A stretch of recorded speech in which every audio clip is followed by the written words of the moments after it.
coach of the Honorable Northside Middle School Spartans, and loved and enjoyed by many. Coach Clark, thanks for joining me today. What do you know about this Southport team? Well, Coach, this Southport team is always a wily opponent.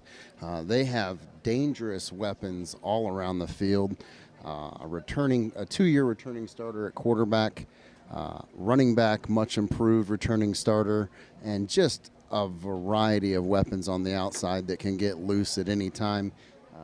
Hoping those Bulldog defenders are ready and able to read their keys and stay in, keep those Cardinals in front of them. Otherwise, it could be a long night.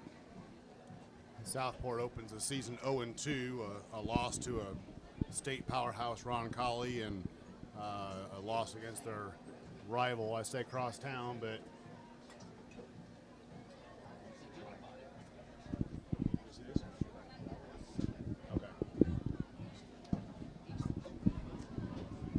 all right, sorry about that. We'll try it this way. So Southport opens the season 0-2. It looks like they lost their Week 1 game at Roncalli, State Power, and lost a home game against Perry Meridian, who's a rival of theirs.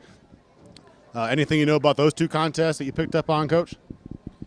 Yeah, well, obviously there's no shame in that opening season loss at Roncalli, the defending state champs, really coming off a tremendous season at 4A. They took a little hiatus from the top of 4A Power and are now back in control.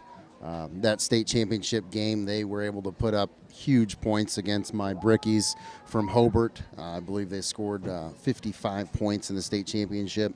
Won that 55-7, and then Perry Meridian is a much improved team this year. Not only are they an improved team, but that is a rivalry game. Anything can happen in those rivalry games, as we Bulldogs experienced last week at Columbus East. The rivalry game really hinges on 3 or 4 plays, and if they go your way, it can be a good night for you. So no shame in either of those losses, and definitely athletes everywhere on the field for Southport tonight. As mentioned, the Bulldogs have their home opener here at Max Andrews Field tonight. They've had 2 road contests, one across town and one across the state, really, down in Gibson Southern. So 1-1, the Bulldogs entered the contest tonight. They lost to the Gibson Southern team that we mentioned. They've got a pretty good quarterback down there. Coach Clark, you might know something about him. And then, of course, the 28-0 monstrous win last Saturday morning, postponed because of weather, over the neighborhood Columbus East Olympians. Yeah, Gibson Southern is number 4, or actually they've moved up since then. They're number 2 in 3A right now, with a quarterback, a D1 quarterback, Allen, going to Purdue next year. That guy can sling it around the yard. In addition to other Division I talents that they have, that is a very, very tough 3A team. And then last week's win at Columbus East, man, like I said previously, those rivalry games can absolutely be brutal. Just went well for the Bulldogs last week. I thought the defensive line played tremendously well in that win, and we're looking forward to them to step up again tonight and put some big pressure on Southport. It's youth football night here at Columbus North High School. This is an annual event that Bulldogs host. We try to have all the youth football programs, all the way from the little ones up through the 8th graders here in Central Northside. They get in the gates for free, and most of them have their jerseys on and run around on the turf and get recognized at halftime. So appreciate the leadership here at North High School for hosting this event, and certainly an exciting opportunity for the youngsters to come out and be on the turf. What a cool opportunity to come out and dream the dream. This is what keeps Indiana high school football alive, is these young ones, and the Taylorsville Bears and the Powell Football League both represented tremendously well tonight. They put in long, hard hours in the sun and get to play on Saturdays and dream about one night playing on Friday night, and then it's a lot closer for those middle schoolers who, whether they're at Central or Northside, This is their dream to come out and play on Friday nights. We really appreciate the leadership here at Columbus North High School inviting them to come out and enjoy this evening.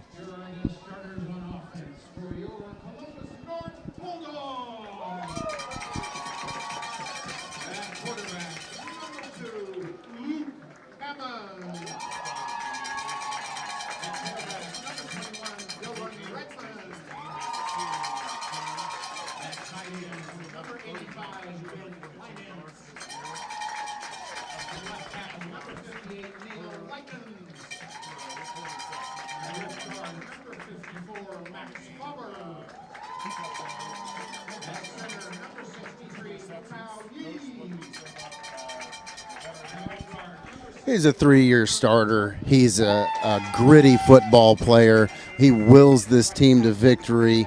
He is willing to do what it takes. He has no individual ego, just a great team leader. Like I said, a 3-year starter in 6A football in Conference Indiana. He's been around the block. He knows what to expect, and a very great, tough leader for the Bulldogs.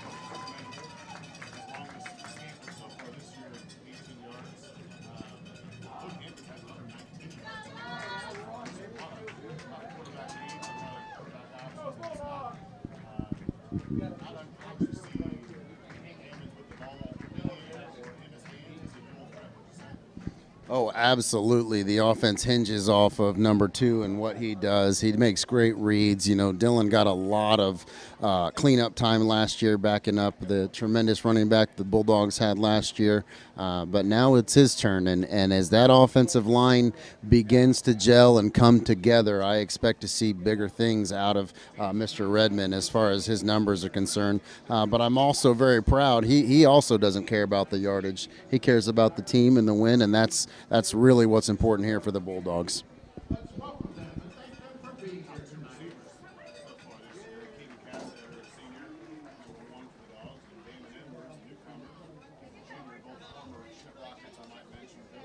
Excellent.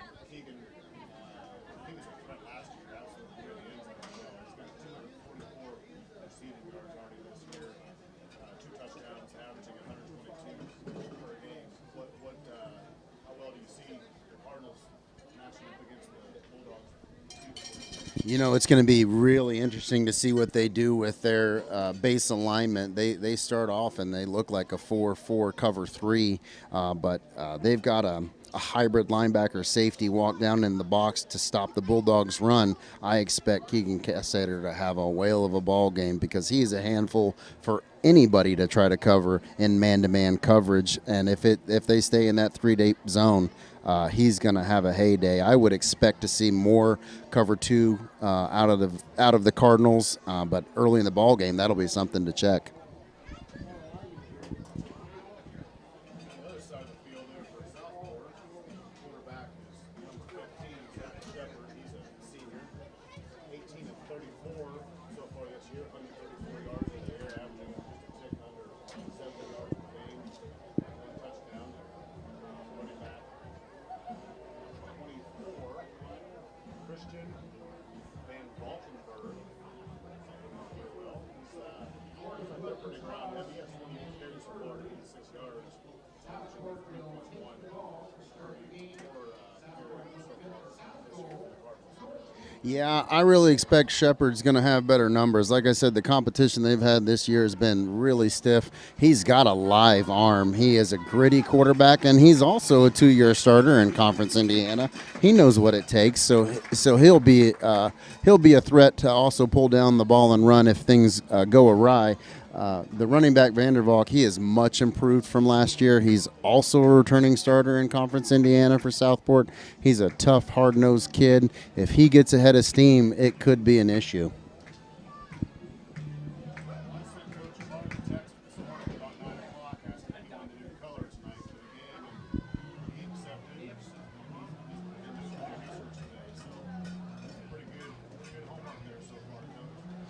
Well, I appreciate that, and a big shout out to my wife for letting me postpone our date till after the game.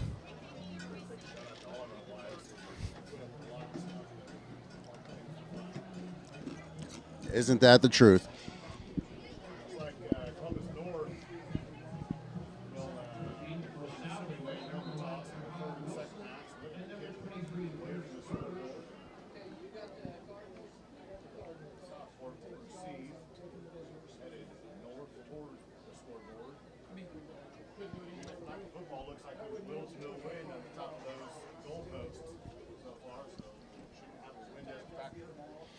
Yeah, it's an absolute perfect night tonight. Southport will start with a white out and a corner deep, so the speed in the back.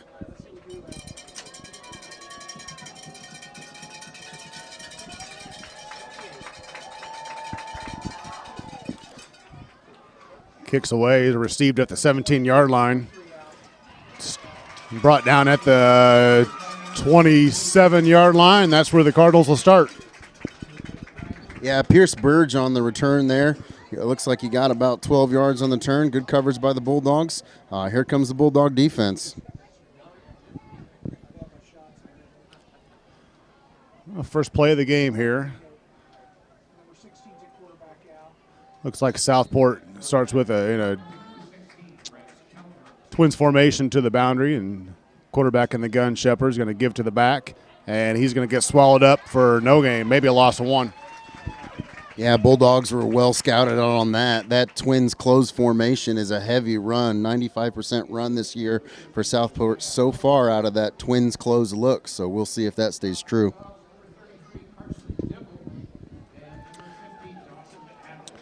That carry by Josiah Odinger, a junior, 5'9" from Southport. The flip formation, we got motion across the middle, and Shepard back to pass, looking across the field over his head, bring up third down. Just a touch inaccurate, a little high for the big tight end there. It's a good-looking target, number 82, at 6'5", 215 pounds. He's athletic, but good coverage there by the Dogs.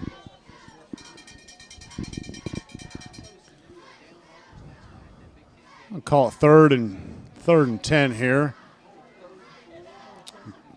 2 personnel change for Southport. They're going to come out in a spread formation, 2-by-2, 1 back. Shepard again in the gun. Back to pass, spreading out to his right. Completion made. That's going to be a first down on the Southport sideline. Looks like number 1 with the catch, Wilson, 6 foot 180 senior for Southport. And Wilson's definitely the deep threat there. He's got the jet, so Bulldog corner respecting that speed and breaking late on that ball. First and 10, ball's on the 39-yard line. 11 minutes, 10 seconds to go here in the first quarter. Looks like Shepard came up to the line of scrimmage with no play or. New quarterback, 16. No, that is Bryce Calvert. You're right. He's a sophomore for Southport. Carried this time again by number 13, Josiah Odinger, for no gain. Yeah, Southport getting a little tricky there, keeping the quarterback in, putting the backup quarterback and the backup running back in that formation change. Bulldogs got to be aware.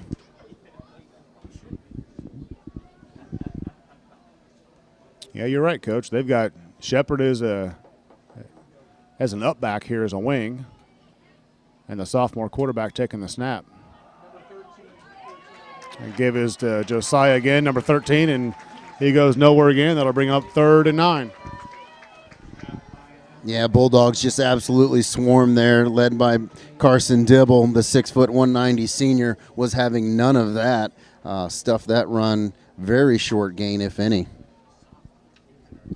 Savion Miles in there, big D tackle for the Dogs, helping plug things up and make a stop. 3rd and 8, ball on the 41-yard line. That same third down formation, 2-by-2, spread, 1 back. Shepard back to pass, looking down the field. He's got a receiver. That's a reception, and he is going to score. That's Jihad Wilson, that senior receiver number 1 for Southport. That's a 59-yard touchdown there for the Cardinals. Yeah, absolutely. Little trickeration there. That's the sophomore Calvert airing it out deep. Great ball, great control, and the wideout just outrunning the Bulldog secondary. Really nice play there by the Cardinals.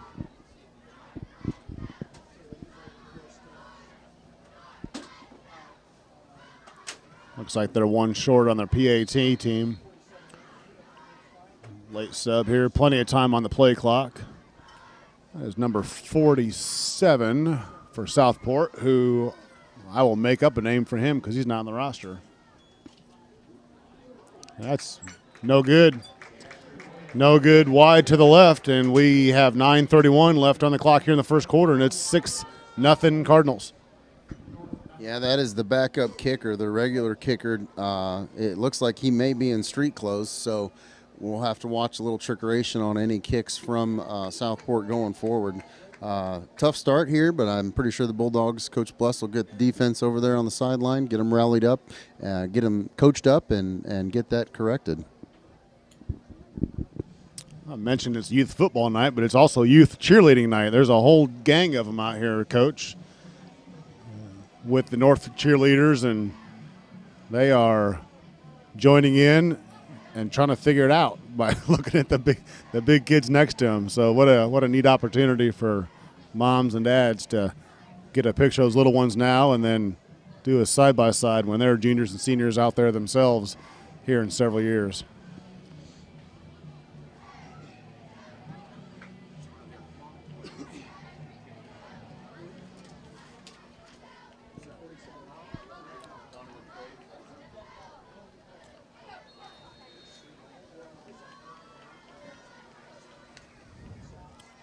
Donovan Craig back to kick it for the Cardinals.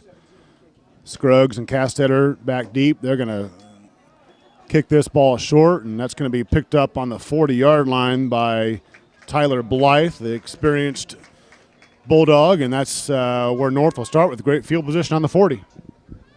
Yeah, the kicking team here for Southport all year long has been consistent. They will give up yardage with that pooch kick, and Bulldogs should have good starting field position the entire night. Well, here we go with the first offensive possession of the short season here at Max Andrus Field.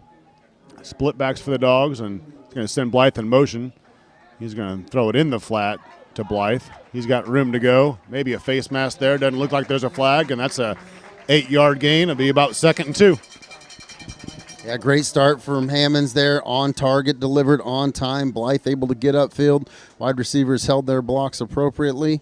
Maybe a graze on the face mask. Probably not enough to get a grab there, but nonetheless, 2nd and short for the Bulldogs.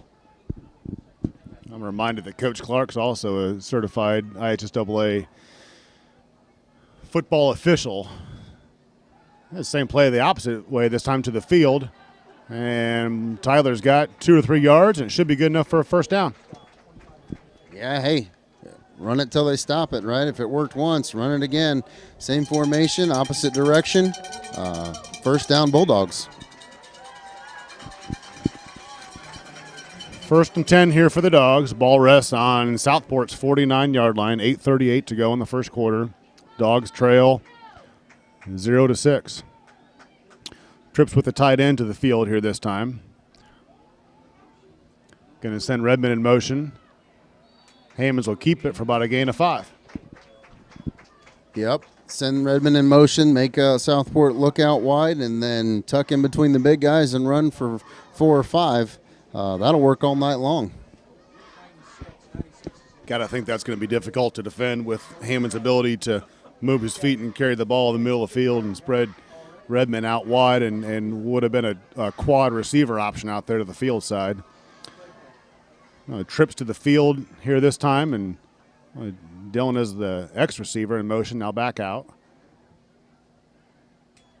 Hammond's by himself in the hitch to Blythe.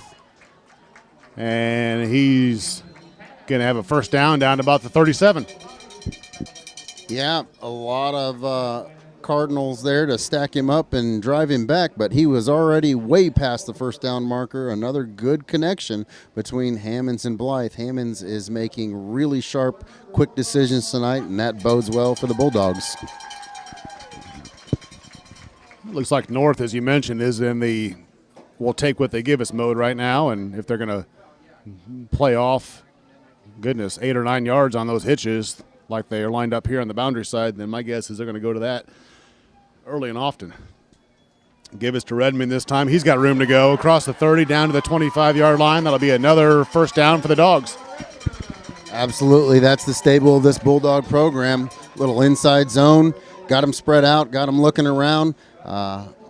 Really good drive so far for the Bulldogs. First down.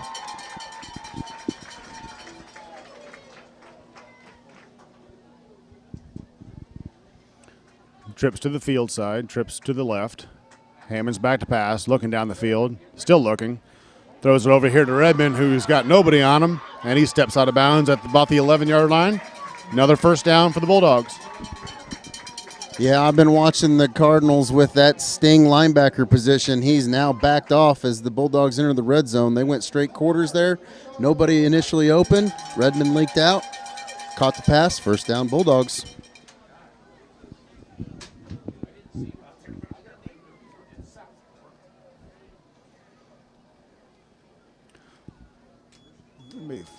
First and goal, they're going to call it from the 10-yard line. Hammond's going to carry it down to the 5. It'll be second to go. Second goal from the 5. Hammond's making good decisions, reading that defensive end, saw that he crashed on the tailback, pulled it, tucked in beside his big guys, and go get 4.5 yards.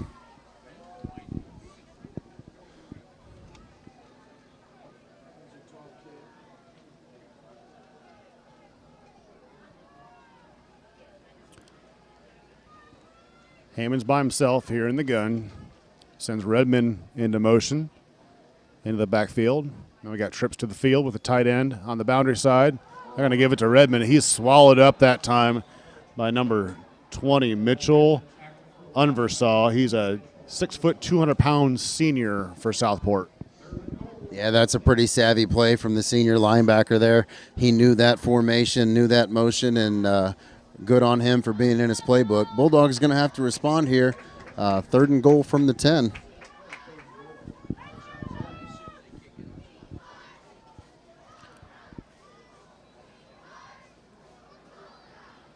Redmond in the backfield. Hammond's in the gun. Going to send Blythe into jet motion across the field. Now we have trips to the field side. Hammond's looking back to pass. Corner route to the end zone. That's to Blythe. Touchdown. Touchdown, Dogs.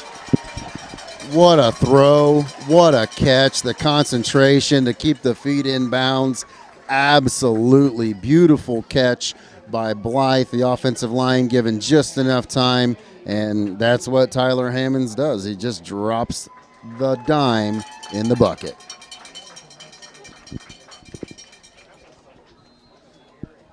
Coach Bless and his staff has to have a heck of a lot of confidence in those guys out there to run that route and throw that ball on 3rd and 10. Kick by Cooper Horn is up and good, and that gives the Dogs a 7-6 lead with 5:26 to go here in the first quarter. Well, Coach, I don't know about this. We may be on our way to a shootout. Both offenses moved the ball down the field with very little problem. The difference being the Bulldogs moved at will and Southport struck all at once. I know in the past Coach Bless has always wanted to have that ball control offense. We may see some fireworks tonight, partner.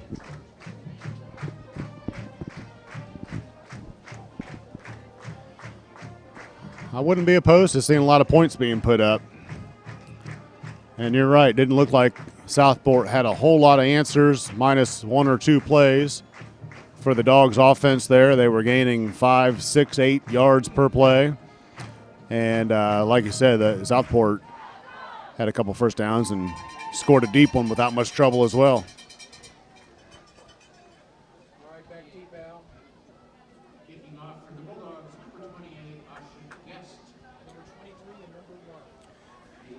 Guest is back to kick for the Dogs. He's a 5'11", 185 junior for Columbus North. Wilson back deep. And Purge back deep for Southport.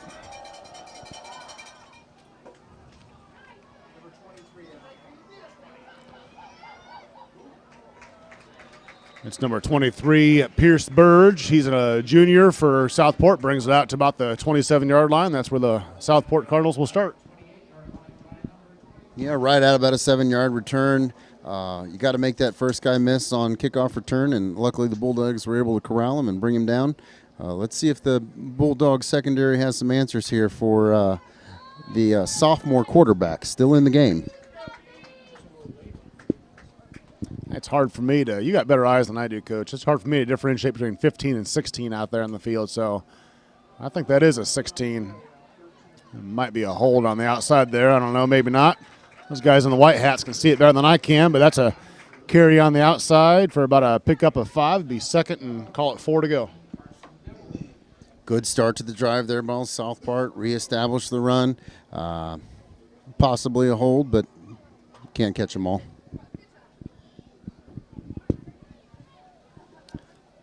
You're right. That is that sophomore quarterback is in there with Wilson in the backfield behind him. And Shepard split out now as a wing.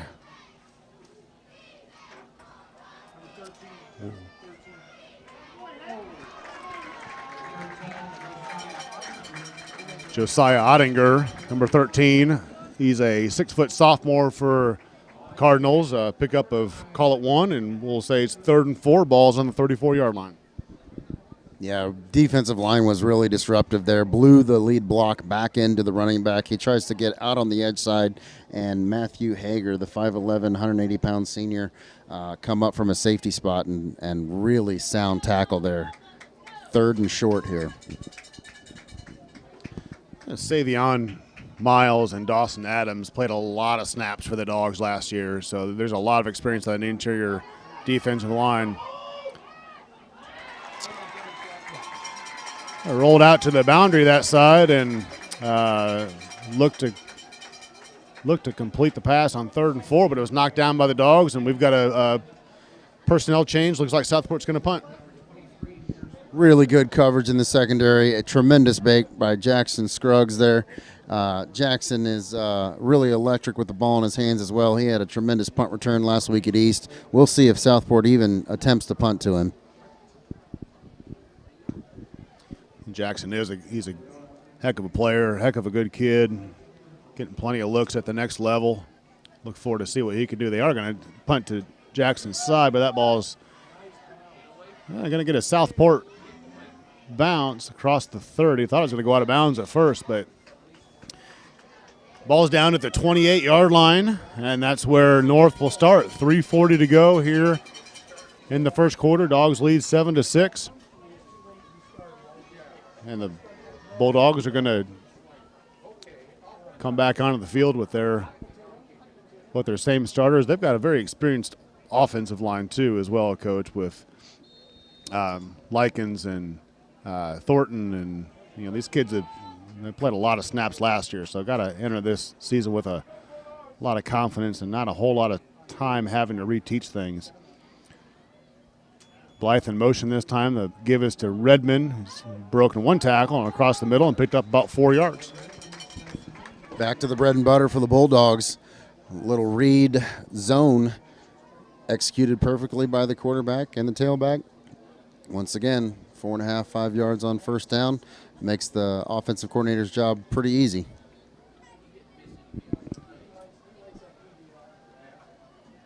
It's like the same formation here this time. Deep motion this time. That ball comes out to Cooper Horn.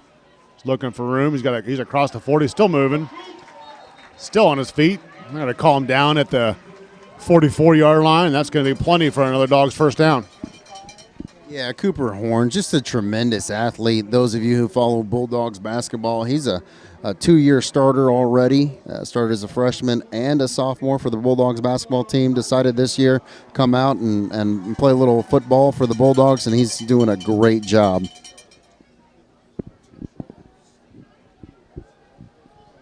And trips with the tight end here. Ball on the right hash for the Dogs.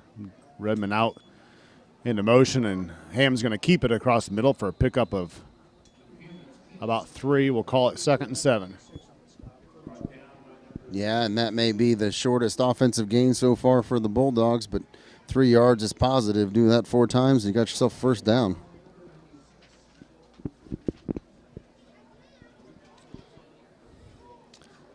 I'd like to talk about big number 96 in there for Southport. His number's not on the roster either. I might need to get an updated roster and check my max preps or something, but he's a big boy and a good-looking kid up there playing nose right now in a zero technique for Southport. 2nd and 7. Hammond's by himself in the gun now. Looks for Blythe and a hitch on the – oh, he's got room to go across the 30, all the way down to the 28-yard line. That's going to be a 35-yard gain for the Dogs and a first down. Cardinals can't figure out if they want to play cover 3 or if they want to bring a safety deep. Bulldogs are hurting them on the run. Bulldogs are hurting them on the pass. They're going to have to make a decision. Otherwise, Bulldogs just going to continue to pick them apart and take what they are given.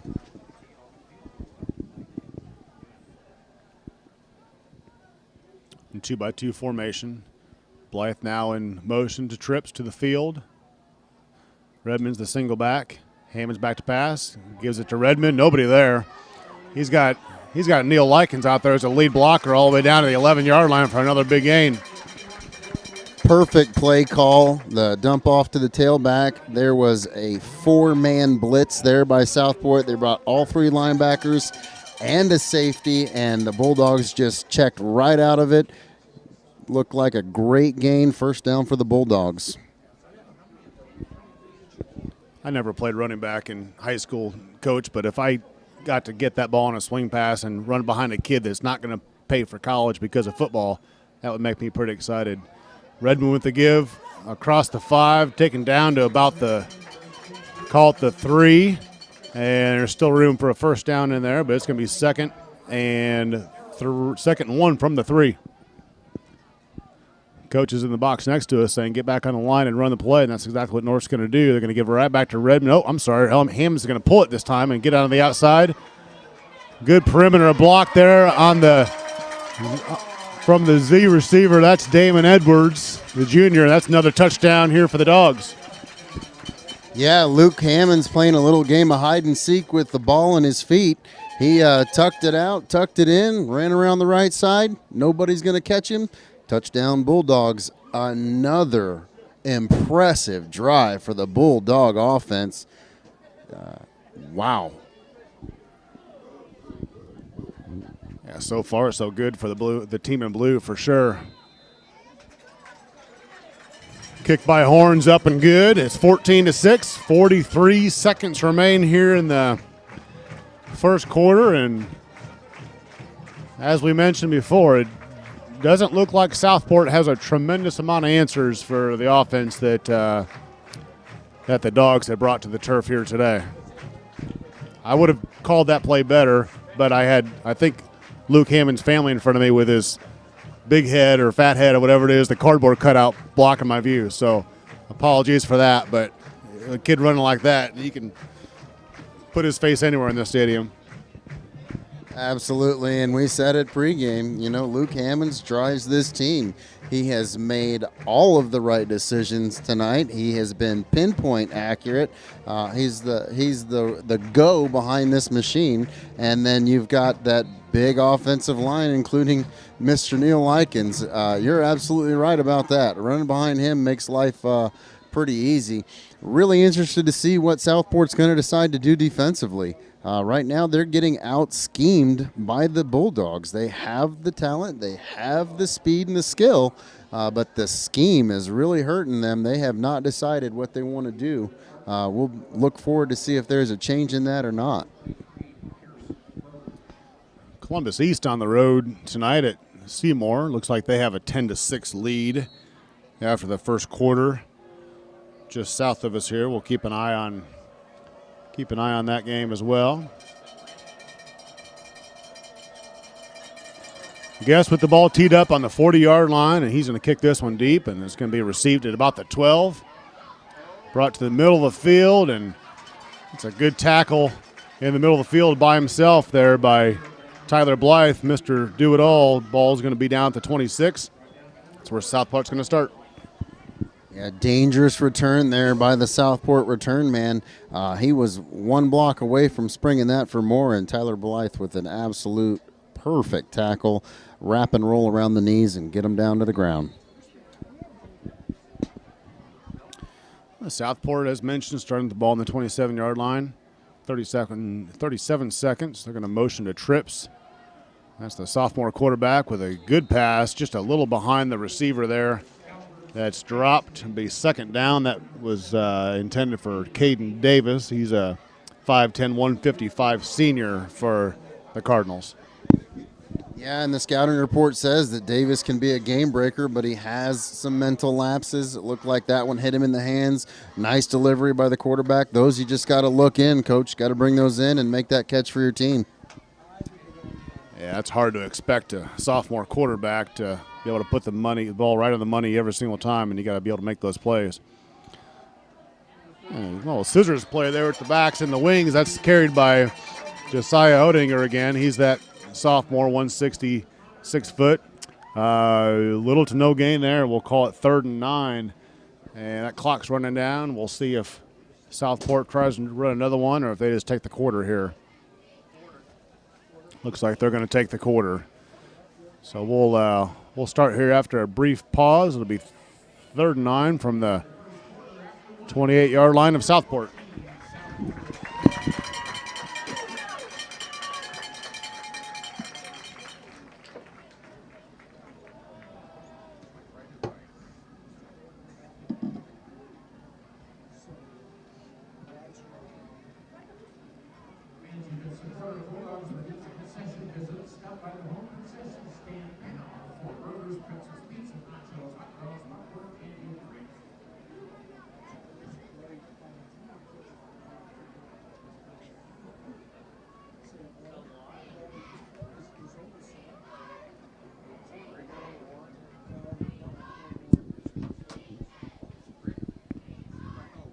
One quarter under our belts here at Max Andrus Field. Dogs lead 14-6. Southport coming off the sideline, 3rd and 9 from their own 28. Coach, what adjustments do you expect by the Bulldogs here, if any? Well, I expect the Bulldog defense to continue to try to put pressure on the young sophomore quarterback. I expect the secondary will align a little better and get a little more communication and try to fix that hiccup that Southport scored on. And then, man, my goodness, the Bulldog offense, I don't think they need to change anything. Just keep rolling.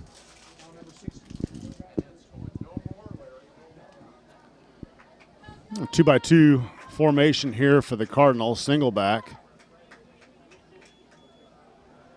Back to pass. He has pressure, steps up, gets the ball delivered. That's going to be picked off.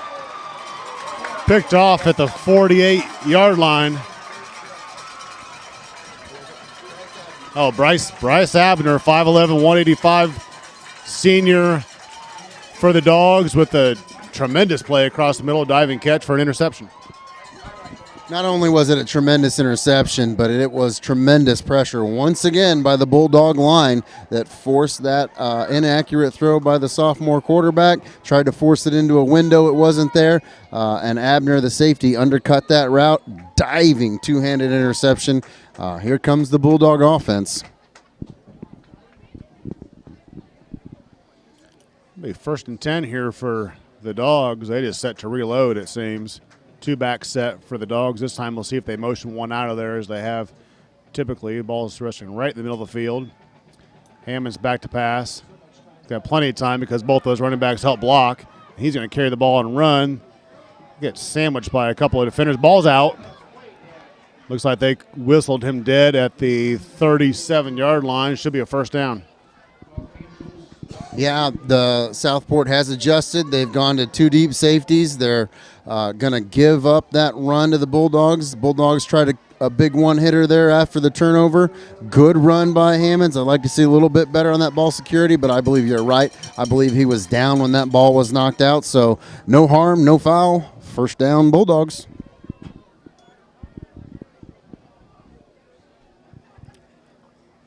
Due to our stream delay, I've got the advantage of about a 20-second delay, so I can watch a little bit of replay. Hammond's going downtown deep to blow. No, it's over his head. That ball was intended for Cooper Horn.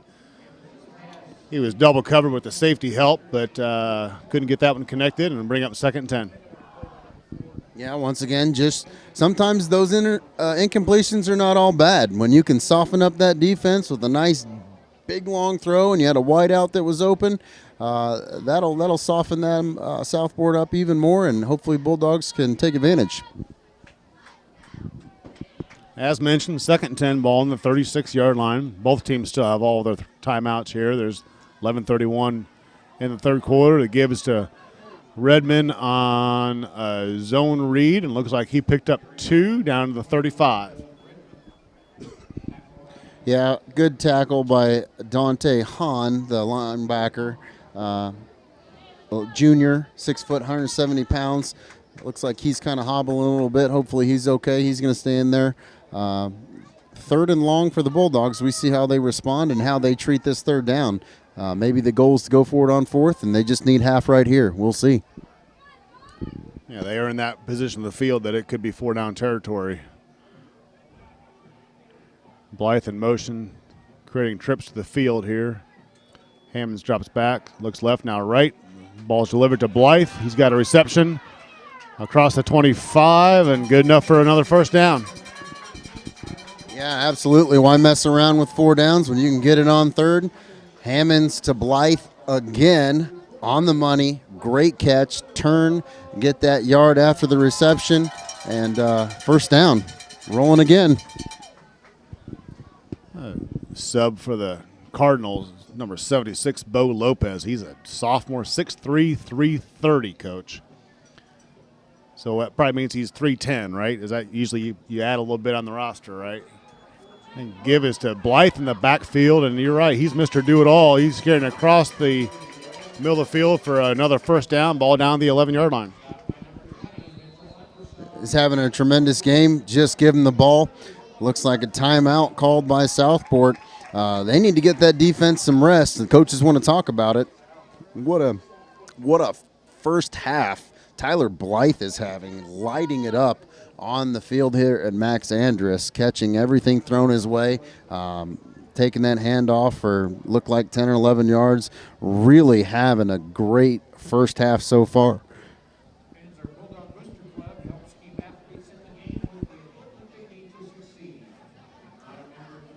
Did you inflate your numbers on your roster when you played ball? I can neither confirm nor deny. It's been so long ago since I did that, or that I was the opportunity to play. I can't remember. The roster my senior year may have said I was 6 foot, but I can't recall. Well, that means yes. The answer is yes. The answer is always yes. Anybody who's 6 foot, 180, ends up 6'2", 195. You always add 15. Those big boys, they can add 25, 30 and get away with it. Out of the timeout here. 10:15 remaining here in the second quarter. 1st and 10 for the Dogs. Hammond's in the gun. He's going to give it to Redmond. Seems like a good idea. He's on the edge all the way around the corner. Down across to about the 4. Close to a 1st down. Yeah, shout out to the big tight end there, Ben Kleinhens, 85, out leading Redmond to the end zone. Got good feet, got good size, latched onto his block, and led the way. Just an extension of that O-line there, the tight end position for the Bulldogs. Call it 2nd and 1 from the 3. Give it to Redmond. Why not? He's got good guys. Push him down. Not quite in.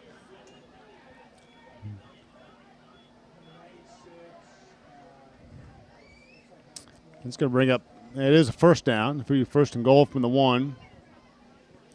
Bryce Harriman subs in for, Cody Thurnell subs in for the Dogs, 5'11", 275 junior for Columbus North. Hammond's right back to the line of scrimmage. Hammond's in the gun. Redmond, the only back. 9:18 remains here in the second quarter to give it to Redmond. He's going to get wrapped up and stop short. Tackle all the way back at the 5-yard line. Yeah, I was going to say it's nice for the Bulldogs to be able to bring in a 275-pound sub on the line who can drive his feet. Unfortunately, they forgot to block the defenders that time. D-tackle and the D-end got in and stopped Redmond well short, even pushed him back a yard. So we're going to be 2nd and 3 here for the Bulldogs. But the way we've been chewing up the yardage, it should be able to punch in the end zone.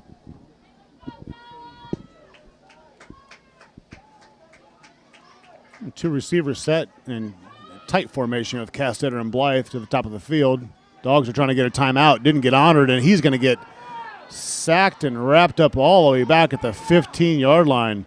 Both Coach Bless is running down the field to the sideline judge trying to get a timeout, but he did not see him, and Hammonds is on his back, and it's going to be 3rd and 12 from the 12.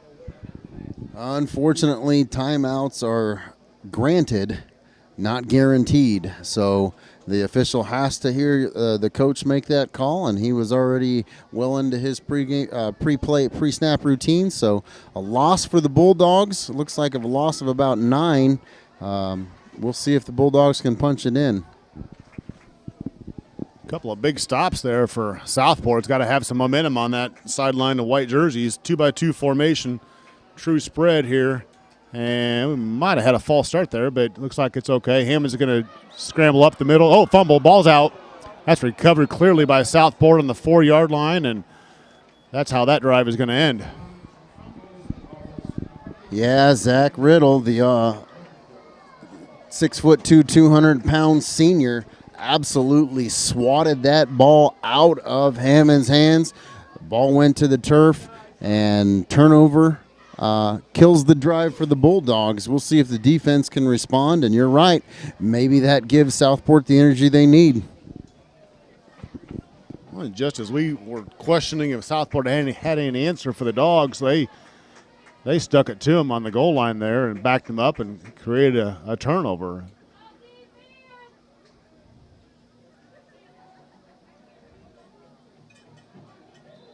And that's going to be an offsides penalty against the Dogs. That's Mr. Adams got a little anxious when that wing went in short motion across the field here, so Southport will get a free 5 yards. A few stats to share from the first quarter, thanks to Coach Pat McKee, who is providing stats via live stream from wherever in the world Coach McKee might be. Thanks, Pat, for your messages here. From the first quarter, Redmond 4 carries for 21 yards, Hammond 4 carries for 15 yards, and Hammond's was 7 for 7 passing for 93 yards in that first quarter. 1st and 5 now, ball on the 9-yard line for Southport. Give us to the back, and he's going to be stopped short. Maybe a loss of 1 there. That's Josiah Odinger, the sophomore, who's had plenty of touches so far here in the first half. Right, good job penetration once again by the D-line, and Bryce Abner comes in and makes a great tackle. This momentum is fickle, and the Bulldogs are going to have to focus in here and take advantage of what they're given. 2nd and 5 now. 2 receivers set. Now motion over at the wing, creates trips. They're going to pitch to Josiah into the boundary. He's out there by himself and gets swallowed up. He's going to pick up about 2 yards. Looks like the ball might be out. Officials say no, and that'll bring up 3rd and about 3. Yeah, there was a lot of Bulldogs around the ball, a lot of swiping at the ball. I did see it come out, but I had no angle onto whether or not the knee was down. The official saw it. He called it 3rd and 2 for Southport. 6:28 and counting down on the scoreboard to the north end of the field here. Southport comes up with a no play or to give the coaches in the box a good look of how North's going to line up. They shift Josiah to the other side. The give is to the sophomore. He's swallowed up. That is Savion Miles, who just looked like he was going to take Josiah's head off on that tackle. Big stop there. He actually lost his helmet. That's going to bring up 4th down, and don't see a personnel change yet here, Coach. Doesn't look like there's a punt team on the field yet. Well, this is dangerous. They may be trying to draw them off sides, but if they get stopped here, that's going to be a tough one to answer to on Saturday morning. So they are going with a hard count and trying to draw them off. Personnel still remains on the field, still trying to get a hard call. Looks like there's going to be a timeout. And there is a couple of efforts there to try to get a free first down, and Dogs get a good job of not biting on it. And we got a timeout here by Southport. Really good job once again. The strength of the defense is the D line, and they held their water. And Xavion with a huge tackle on 3rd and 2, and to keep it 3rd and 2. Defense has struggled early and really come out and adjusted and made some good stops, and hopefully we can field the punt here and get really good field position once again for the Bulldog offense. Well, people watching the stream at home can't see it because where the camera is, but there are a lot of people in these home stands over here for North. It's a welcome sight, not full, but nearly full, I would say. Welcome sight coming out of last year with limited attendance and because everything that was going on with restrictions across the state and the county. So it's the first time that a lot of these people have been able to come watch a high school football game here in person for a couple of years. You're absolutely right. The Bulldog faithful are out in full blue tonight, and could they have picked a better night? What a beautiful evening for high school football here at Max Andrus Field. Southport back to punt here. Can't make out the number of the punter, but he's got his heels on the goal line. He's going to sprint out and end over end punt. He's going to touch down to the 36 and roll across the 50, and still rolling down to about the 44-yard line, which is where North will start. Yeah, they saw the same thing I saw last week, and they are not kicking the ball to Jackson Scruggs. They are angle punting away from him and taking that rugby bounce, and it has gone their way so far. But once again, anytime you can start the drive at your own 44-yard line, that's good field position, high percentage to finish the drive with really good chance for points, or at the very least to flip the field and put the opposing offense near their own goal line. 1st and 10 here for the Dogs. 5:12 remains in the second quarter. Trips with the tight end, ball on the left hash. That snap is to Redmond. He's going to give it to Hammonds, and he's going to fake a reverse and sprint out and throw it to Blythe, who's got a first down all the way down to the 40. Little razzmatazz trickeration there by Bulldog Nation. That was interesting. Direct snap to the wideout Castetter, handed off to Hammonds, the quarterback, and then thrown to Mama, there's that man again, Tyler Blythe. And Blythe might be selling pizzas at halftime here or orchestrating the marching band because he's doing everything today. Deep motion here by Castetter. Ball goes to Castetter. That's his first touch of the game, and he's got room to go. He's a threat, and the outfield field does not want to go out of bounds and is tackled down at the 28-yard line for a first down. Yeah, his feet were moving so fast there at the end that he forgot they needed to touch the ground, lost a step and fell down. Otherwise, he was moving. Great athlete, great hands, good focus, and once again, that's what a senior quarterback does. He fumbled, he made the mistake, he owns up to it, comes back the next drive, and he's pinpoint accurate. 1st and 10, ball on the 28-yard line. Deep motion by Blythe, creates trips. This time the ball goes to Castetter. Good reach for a catch, and he's going to pick up about 5 yards there, down to the 24. If this were the Major League Baseball, the officials would be checking those gloves because that was a snag right out of the air, jumping away from his body, and made a beautiful catch. Great hands, great eye coordination. Way to bail your quarterback out on maybe not his best throw.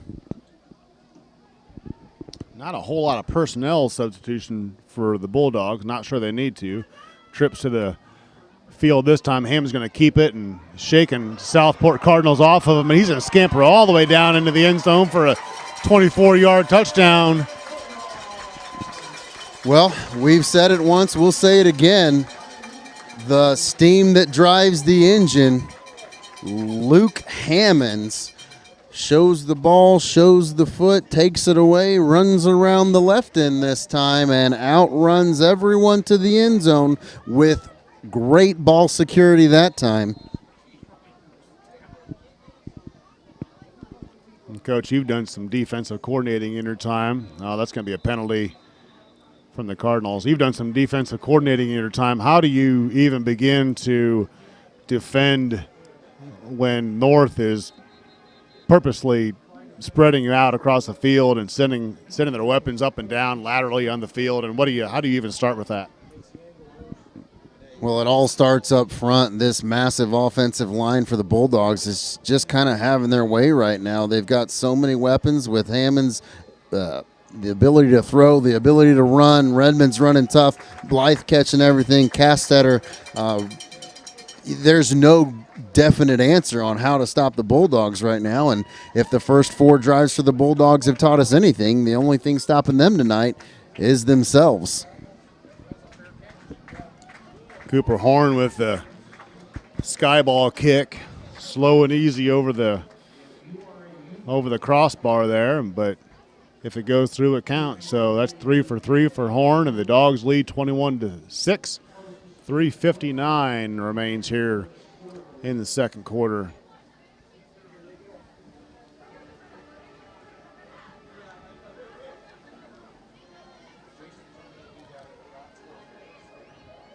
Combined marching band tonight for their first performance, I believe would be their first performance here.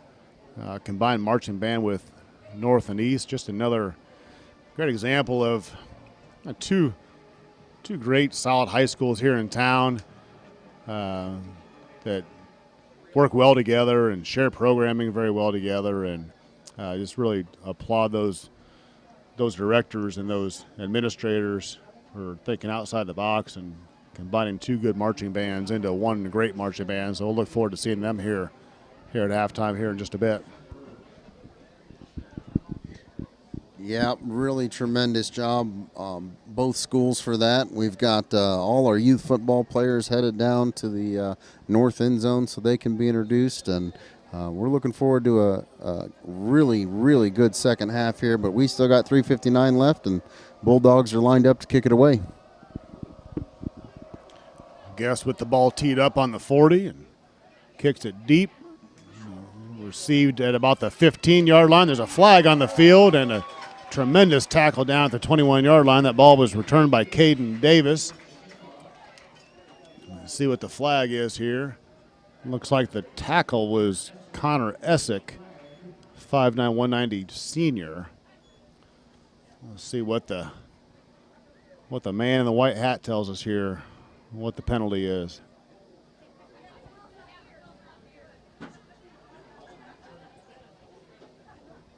Looks like it's going to be a hold against Southport, so that'll back them up a bit more. Yeah, special teams as an official is the #1 spot for flags. There's a lot of bodies flying around full speed. Coach has been yelling at you all week to maintain your block, and sometimes you just reach out and grab them a little too much. So good job by the defenders here, and Bulldogs will line up on defense.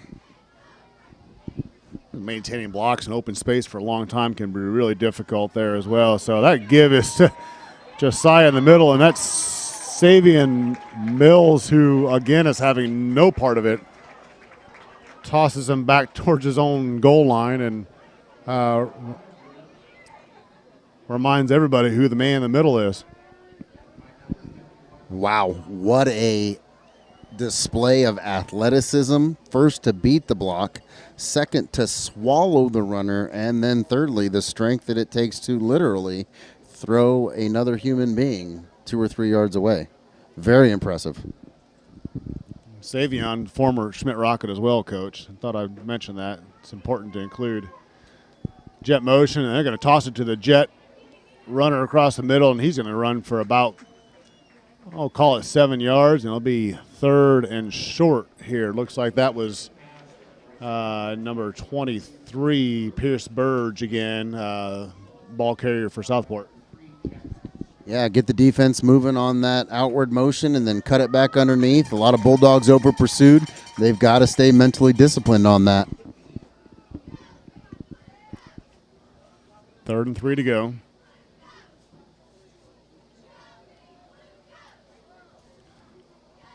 Still going with a sophomore quarterback here.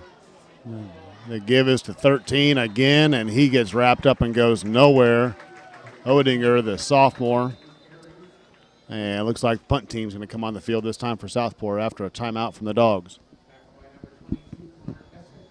Goodness gracious. The Bulldog defensive line and linebackers show their aggression again. They refuse to be blocked. They are really doing a good job with their hand placement, getting the offensive linemen's hands off of them, maintaining their gap control, and just being a disruptive force on that front line, which leaves your linebackers and safeties free to come downhill and absolutely make tackles for loss and no gain. Really, really outstanding job by Coach Sharp and the defensive line this week, knowing what Southport wants to run, when they want to run, and then just being aggressive and putting their hands on people and having their way. Coach, I understand the 8th grade Northside Spartans had a big win this week against Jackson Creek. Anybody stand out from that game worth mentioning? Well, absolutely. Our quarterback, Asher Ratliff, had a really nice touchdown run and 2 touchdown passes to his favorite target, Sam Perry. Really, really good game out of those 2. And then defensively, Cole Finney played a tremendous game for the Bulldogs, or for the Spartans. So it was good to get the W, and hopefully we look forward to next week. Dogs are coming after this punt. It's blocked. It's blocked. It's picked up by who else? Tyler Blythe picks it up for a touchdown. That puts another 6 on the board for Columbus North. Are you kidding me? What a first half. Tyler Blythe picks up the blocked punt on one bounce and walks it into the end zone. Whatever he ate for lunch today, he's going to eat every Friday for the rest of the year. That guy's on it, Coach. I'll tell you, Dawson Adams down here in front of us, Coach, he's the man that blocked it. Dawson seems to be everywhere as well. He's 5'9", 255 senior for the Dogs. He not very often you see a big guy like that get in there and blow up a punt, but he blocked it, and it fell in the breadbasket of Mr. Everything, Tyler Blythe. Well, here's a bad snap, and Cooper Horn's got it and going to throw to try to convert, but that's going to be no good on the conversion. But Dawson Adams blew that thing up, blocked the punt, bounced twice, hopped up in Tyler's lap, and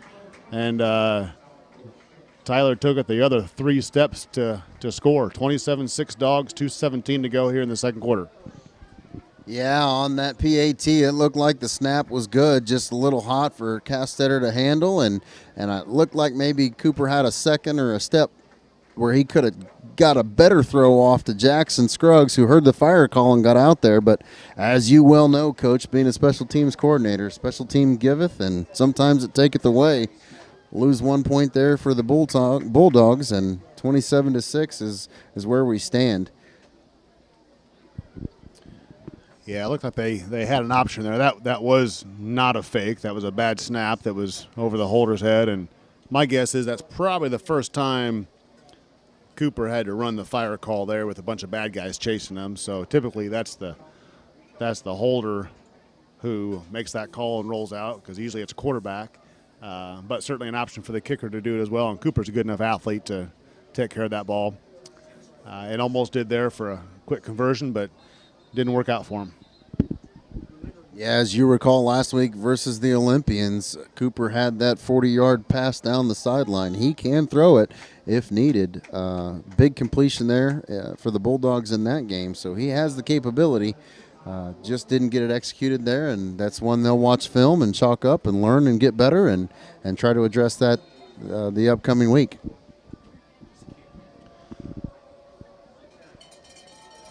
Guest tees the ball up here again on the 40-yard line. Ball in the middle of the field. As the sun sets behind us and darkness starts to fall. Ball is received at the 9 of Southport, and he's got nowhere to go. Brought down at the 20. Southport will start with the ball right there in the middle of the field. On the 20, 2:12 remains here in the first half. Dogs lead 27-6. Well, as you're well aware, my friend, the field position battle has been absolutely dominated by the Bulldogs. Southport has had most of their possession start within their 30-yard line, and the Bulldogs have had most of their possession start at their own 40-yard line, and that's a big difference. First and 10 here for the Cardinals. Give us to the back, and he is swallowed up quickly by Connor Essick. And that carry was by their leading rusher from the previous 2 games, Christian Van Valkenburg, we talked about before. It's the first time I think we've seen him on the field. I know it's certainly the first time we've seen him carry the ball here, so I don't know if there's an injury related there, Coach, or what's going on, but we're right back into it here. 1:40 to go. 2-by-2 set. Looks like Southport's going to take a look at what North has lined up in and then call a play accordingly. Still with the sophomore quarterback. And pulls this one. The ball's, almost intercepted. Good defense there by the Dogs secondary. Yeah, really good break on the ball there. The quarterback had a small window. He threw a good pass. Bulldogs just able to get there and break it up from the tall tight end there. Looks like he's a little bit shaken up on the play, but I think he'll be okay. On the running back, I can't detect if there's a slight limp there on the right ankle, but you're right. I think he got maybe the start and the first carry and then came out, and this is his 3rd or 4th play. So we'll try to keep an eye on that and see what we can find. It looks like he's still in there now, so it's 3rd and 12, ball on the 19-yard line. Southport's back to pass. They're going to throw on the sideline. There's nobody there except for Jackson Scruggs. There is a flag on the play on the 29-yard line. My guess is that'll be against the Dogs secondary for perhaps a hold on that route. May explain why there was no receiver in the area. Yeah, that was senior Cole Hopkins, number 10, 5'10", 170-pound cornerback. He was all over the wideout, may have gotten a little handsy there when the ball was in the air. It didn't appear to be catchable, but I'm not sure that matters at this point. He did impede the wide receiver. We'll see what the call is. Will be pass interference against the Bulldogs. That'll be 15 yards and a first down. 1:17 left to go in the second. Coach, one of the guys sitting in here in front of me said it was a horrible call, so I don't think the head official heard him. I'm sure he would have changed his mind had he heard that feedback up here, but he must not have heard him because the call stands. So that'll bring up. You hear fun things up here at the windows open sometimes. Looks like we're going to have to make a change on the clock. 1:17 on the game clock. 1:17. Golly, clock operators screwing everything up. Put 1:17 on the 1:17 on the clock here. Got to do things by the book. Keep it clean, right? Hey, just pulling the white hat out there, you know. And trips to the field side here. Ball on the right hash for Southport. 1st and 10. Ball on the 34-yard line. 27-6. Trips open is 92% pass for Southport this year. Coach Clark tells me that's highly likely a pass play. Now they just saying that they hand off to the leading running back, and he's brought down for a loss of 1. You know, that's what you get for following the statistics. They're going to try to, they self-scout. They know what they do. It's the end of the quarter here, or close to the end of the quarter. Maybe they're trying to sneak one over on the Bulldogs. We'll see how the last minute shakes out. Clock runs, nobody choosing to stop it here. We got 2nd and 11, ball in the 35. Clock winding down to 40 seconds now. Back to pass out here into the flat. That's picked up by number 23, Pierce Burge. Run out of bounds at the 44, and that'll be enough for a first down. 33.3 on the game clock. Yeah, the interesting thing on that route was Carson Dibble ran the route. He knew what was coming. He actually outran the wide receiver, and the ball was thrown behind, and that's how the wideout was able to catch it. Same formation. Looks like the Dogs are going to blitz, or we're going to blitz that one, but no play for Southport. See if Dogs stay with the blitz. Looks like they're going to change their coverage a little bit. They have a corner blitz on. And that ball is going deep down the sideline and nearly picked off and falls incomplete. It'll be 2nd and 10. Yeah, close enough to give it a heave-ho and see what comes down. It looks like the wideout there became the defensive back, as the defensive back there, the corner for the Bulldogs, had that one well covered and even had a chance at the ball in his hand. But good job by the wideout turning into the defender there and knocking that ball away. Otherwise, that might have been another interception for the Bulldogs. 11.4 on the game clock here in the first half. Both teams still with 2 timeouts. Ball is on the 45-yard line, 2-by-2 formation, single back. Southport back to pass again. The ball is up in the air, and he is very open, but caught the ball out of bounds. That's an unfortunate circumstance there for Southport. They had an opportunity.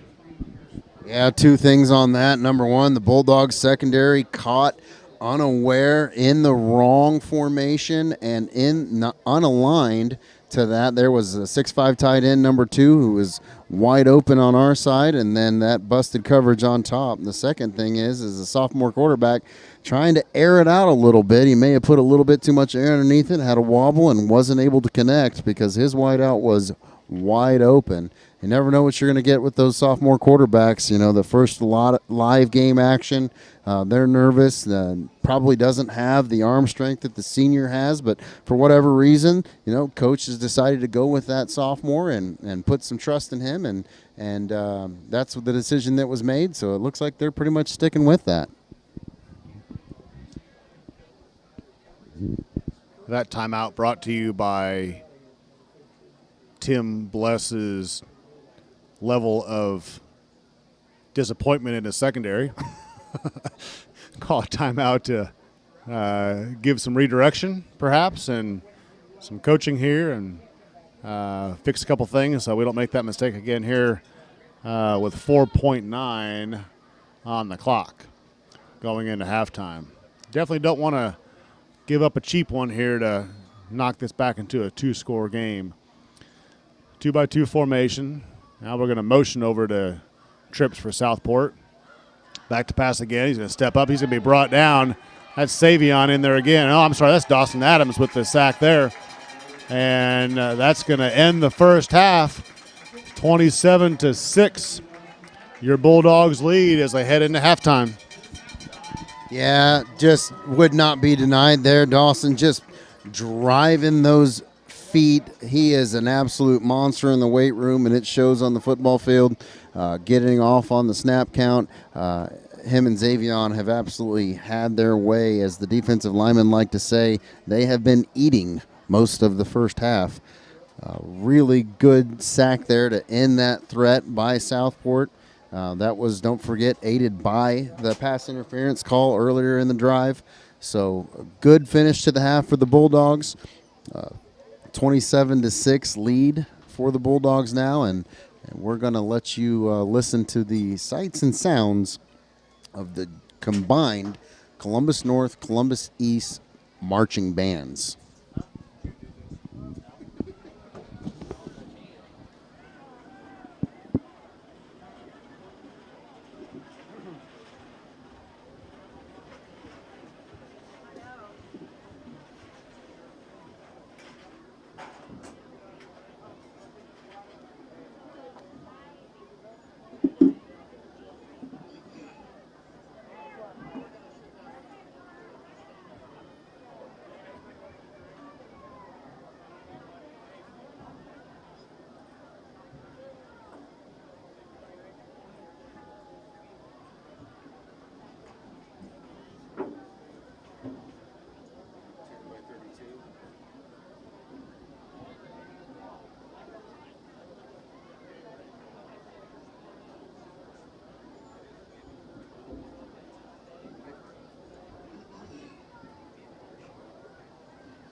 field for the first time in history.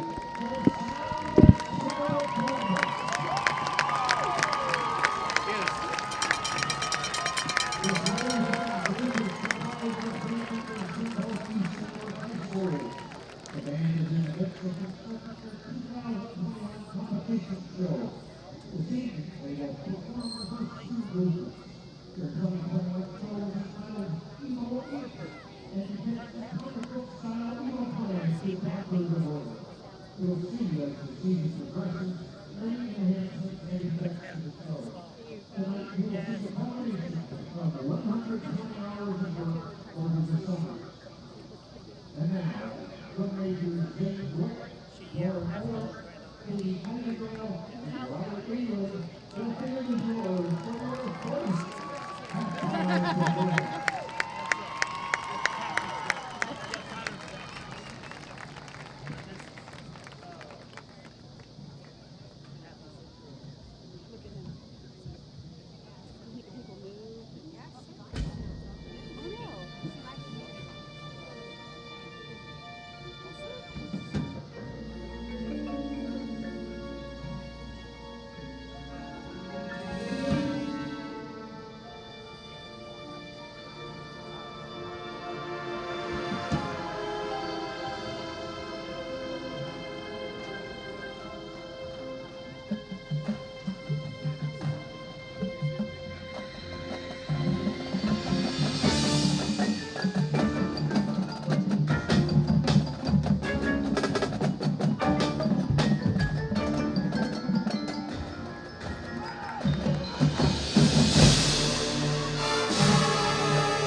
We're back here at Max Andrus Field with about 2.5 minutes to go in halftime. My guess is they're going to add 5 minutes back on there because I don't see any teams out here yet. But, Coach, I don't know anything about marching bands, but that was really good.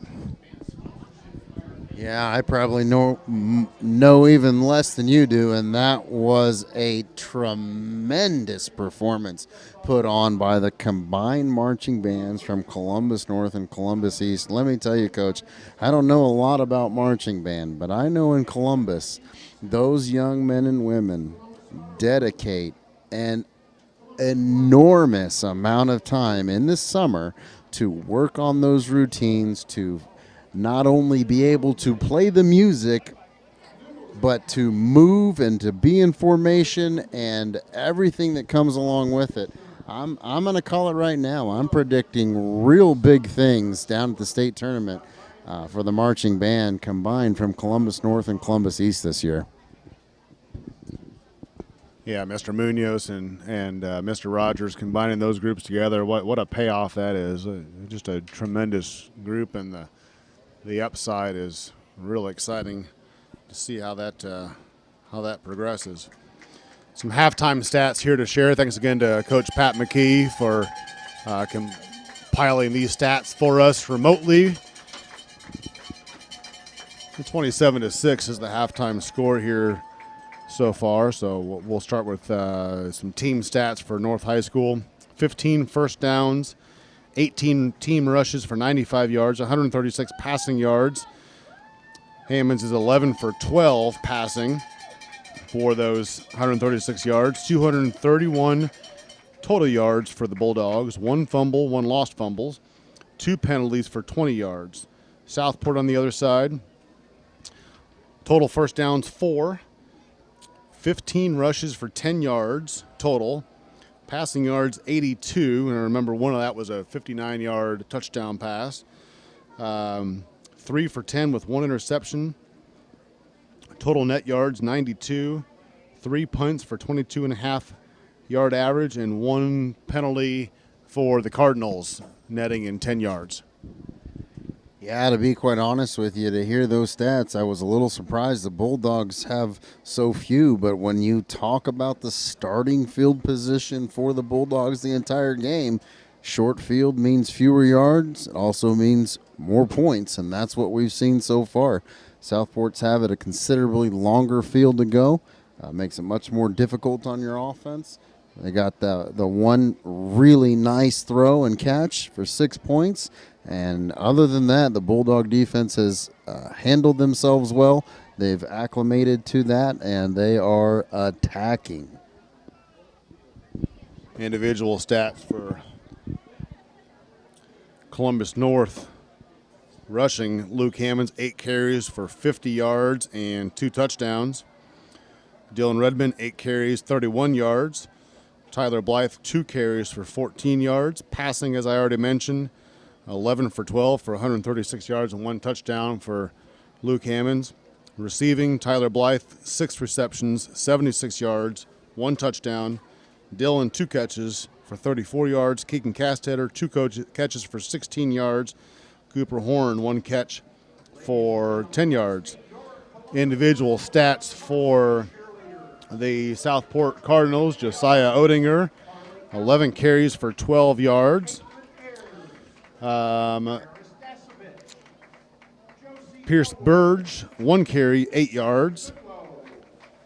Christian Van Valkenburg, 2 carries, -3 yards. And on the sack, Bryce Calvert, the sophomore quarterback, 1 carry for -7 yards. Bryce is 3 of 10 passing, 82 yards, 1 touchdown, 1 interception. And receiving statistics for the Cardinals, number 1, Jihad Wilson, 2 catches, 70 yards, 1 touchdown, his longest being 58 yards. And the only other reception we have on the books was to Pierce Burge, 1 reception for 12 yards. Yeah, we talked about it pregame. The Southport team has athletes and they are dangerous, so we need the Bulldogs to come out focused at the task at hand. You've coached long enough to know that Coach Bless is in the locker room telling the Bulldogs that it's 0-0. We need to come out and reestablish dominance and continue the success that we had in the first half. Here early in the third quarter especially, I'll be watching the Southport defense to see how they choose to attack or if they choose to attack the Bulldog offense. Like to give a belated shout-out birthday to my wife who turned 30-10 last week. We had a wonderful surprise party for her, good friends and family. It was a good time, so happy belated birthday, babe. I know you're out there listening somewhere. We'll get Southport on the field for the kickoff, and the Bulldogs should get the ball to start the third quarter.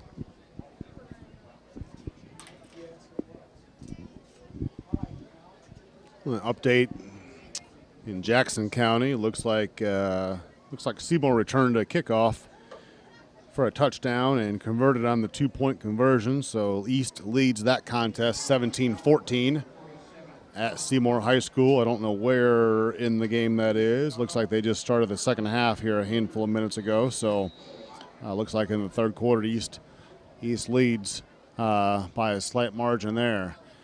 Southport's going to onside kick. You're right, Coach. They want to keep the ball out of those deep returners for North. They're going to start the ball with great field position on their own 44-yard line to start the third quarter.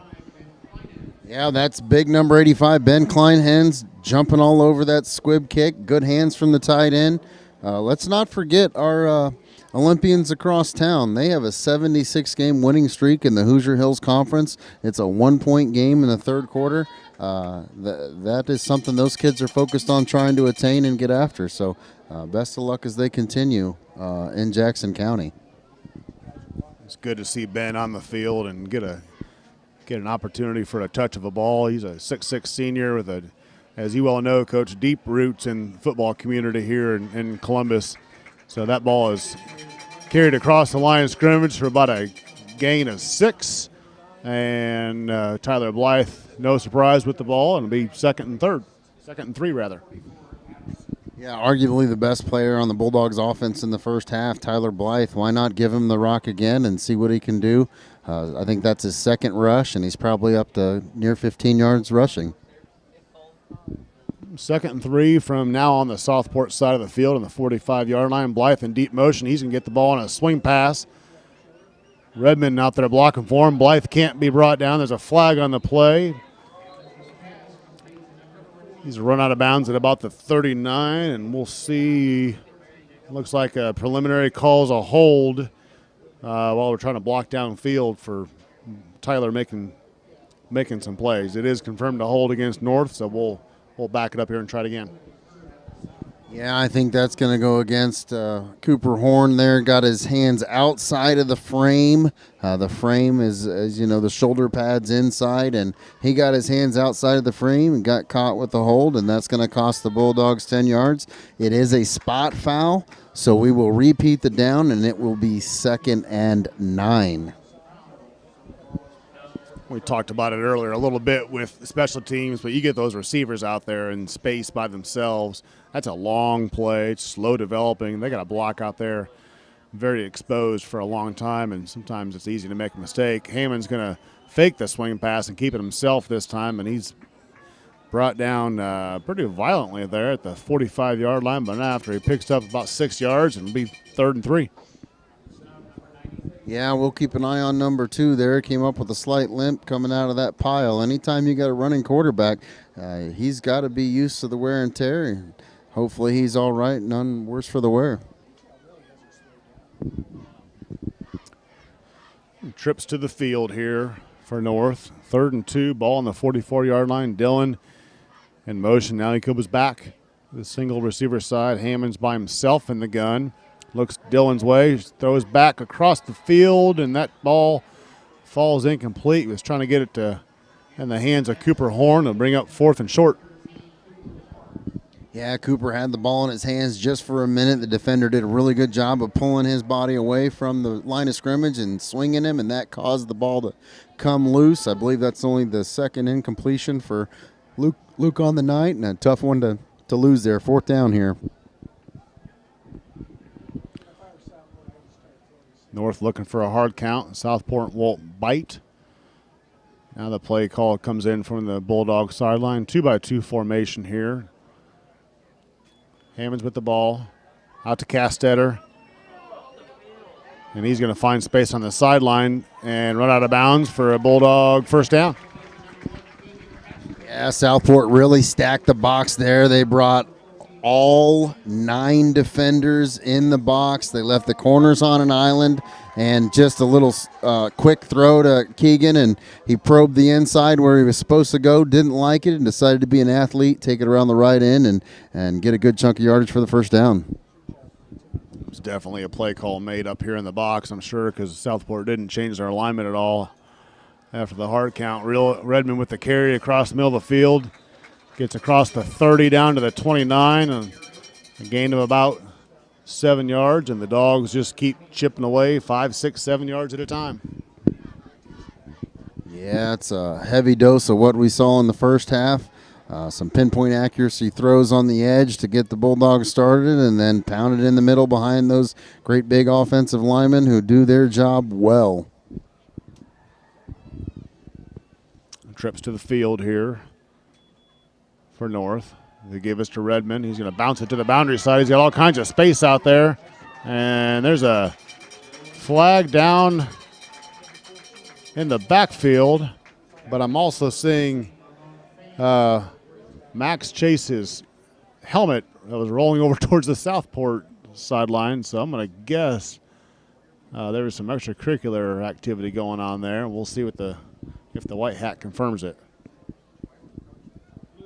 Yeah, I think he's going to get an intentional illegal hands to the face on the Southport defensive tackle there. Got his hands up in the face mask of the offensive lineman, and that's why the helmet came off. And in Indiana high school football, you do not have to leave the field if the penalty causes your helmet to come off. So he gets to stay in the game, and Bulldogs will take the penalty in addition to the yardage, bring them all the way down, it looks like, to the 5-yard line, 1st and goal for the Bulldogs.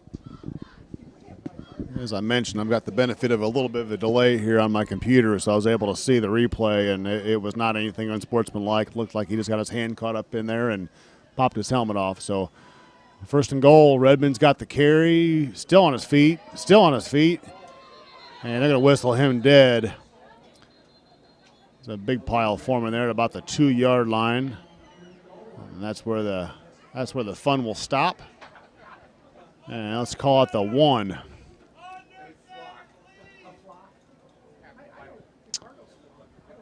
Be second and goal from the 2-yard line headed in. Yeah, I feel like if the official would have given that about 3 more seconds, those offensive linemen would have got behind that pile and just pushed them all in. They were all rallying over there for sure. Hammond's under center this time, and he just gets behind the big horses and bowls his way in the end zone for another Bulldog touchdown. 8:31 to go here in the 3rd quarter, and the Dogs lead 33-6. Yeah, you can't really draw it up much better for Coach Bless and the offense to get the kick and come out and drive it in. We've got a Bulldog down right now. I'm trying to see what number that may or may not be. I'm hoping it's not number 2. Well, it is. Luke Hammonds comes up a little bit worse for the wear. He's going to jog off the field, but he will have to leave the game due to the official stopping the play for him to get up.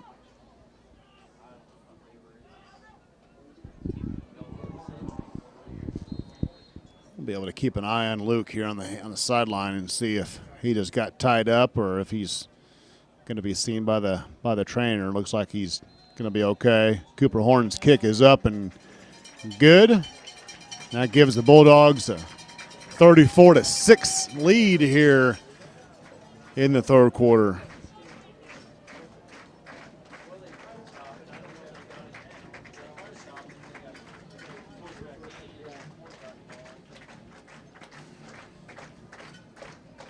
And Coach, when's the Northside Central showdown coming up here in a couple weeks? I understand Central Middle School playing some really good football on that side of town as well. Yeah, you know, the Central Chargers are on a little bit of a roll here, playing some really good football as of late. I believe that contest is 2 weeks from this upcoming Wednesday. I think each team will have another game before the big cross-rival showdown, and generally the way that works is one of the games, either the 8th grade or the 7th grade, will be played at East, and the opposite game will be played here at North every year, just to kind of get both fan bases a shot to get out and support their team. And we always look forward to competing against Central, the rival there. It helps breed in and helps to build the champions that end up playing in blue and in orange in high school. So looking forward to playing in that game and the kids getting that experience and then continuing those rivalries or becoming friends with their rivals the year after. So Bulldogs will kick off here after scoring. 8:31 left to go in the 3rd quarter.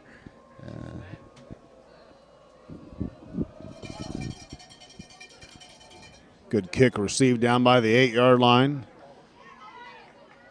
North continues to do a good job on coverage and pin Southport back and make them face a long field of green ahead of them here.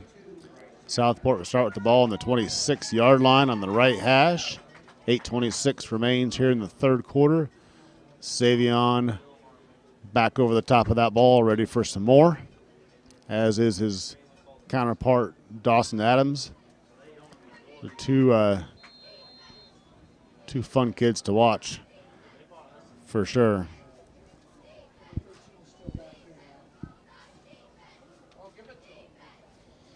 Looks like same personnel here for the Cardinals, sticking with the sophomore quarterback Calvert. That give is to number 13, Josiah Odinger. He had 11 carries in the first half, and he loses 1 here in the first possession. Yeah, once again, those men in the middle tearing it up for the Bulldog D line. I will mention that the new running back there for the Cardinals, he's been a little loose with that ball the last 2 carries. We'll see if the Bulldogs can take advantage of that. 2nd and 12 on the 24-yard line. Clock at 7:50 and running. Southport looks like they're going to take a look at, again from the box, on how North is going to line up here. No adjustments by either side. It's a great ball. It's a great ball by that sophomore quarterback on that quick slant from the ex-receiver, but it was just dropped. Yeah, you got to help your sophomore quarterback out, especially when he puts the ball on your hands. Unversal there, the senior, 6 foot, 200 pounds, he catches that. That's a good chunk of yardage and puts them in better spot, but wasn't able to hang on to it. It's 3rd and long for the Bulldogs. And, Coach, I'm going to go ahead and say the Bulldog defensive line may get after the quarterback here. And sprinting out to his left here. Ball's in the air. Looks like that's going to be a good reception at the 34-yard line. I'll bring up 3rd and about 3 to go. Yeah, Unversal dropped the previous one on 2nd down. Did not drop that one. Came back for the ball. Got both hands underneath it. Corralled the catch. And 4th and short. We'll see what Southport decides to do here. It looks like an offensive formation coming out. Maybe try to draw them off sides and punt. Or maybe the coaches decided it's time to go for it. A lot of big bodies up front there. North is going to load the box, and Southport's going to run right at them and not only get nowhere, they're going to lose yardage. No whistle yet. Looks like the ball might have come out.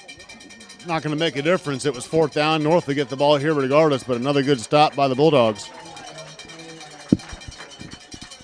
Meow, what a defensive stand. It would not have mattered, but I do believe the ball came out and was recovered by the Bulldogs. What a way to start the 3rd quarter. Offense gets the kick, goes down and scores. Defense goes 4 and out, giving your offense the ball on the positive 29-yard line. Look for the Bulldogs to continue to do what they do, drive the ball down and get some points. If you're a Southport fan, you're not too encouraged by giving the Bulldogs a short field when they've pretty much had their way here so far. They'll start the ball on their Southport 29-yard line. Cooper Horn in short motion. And that's going to be a delay game penalty against North. Coaches in the box next to us aren't too encouraged by that. Oversight. Yeah, it's one of those 5-yard penalties that you never want to give up, but if you're going to do it, being up 27 is not a bad time. It'll be 1st and 15 now from the 34. Hammond's in the game, back to pass. He got a lot of pressure. He's going to come down. That's a sack at the 42-yard line by number 24 for the Cardinals.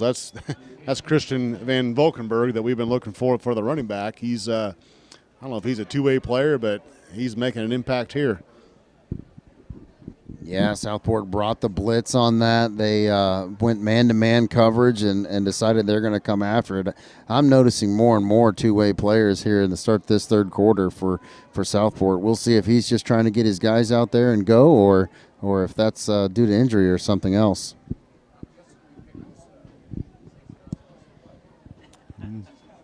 Motion to trips here. They're going to throw it in the boundary to Redmond. He's got all kinds of space and blockers. Still on his feet. He's going to score. Is he going to score? He's going to, yep, they call him in. That's a 42-yard sling pass scamper. And another touchdown for the Dogs on the back of Dylan Redmond. Well, Coach Tyler Bless saw they blitzed on the first play there and 1st and 15, and they came at him again, called the perfect little swing pass, almost like a screen, got the big boys out in front, and then Dylan Redmond does the rest with the dive into the end zone to get the points for the Bulldogs.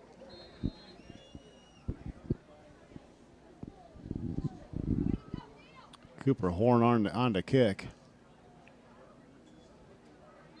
Oh, that's going to be blocked.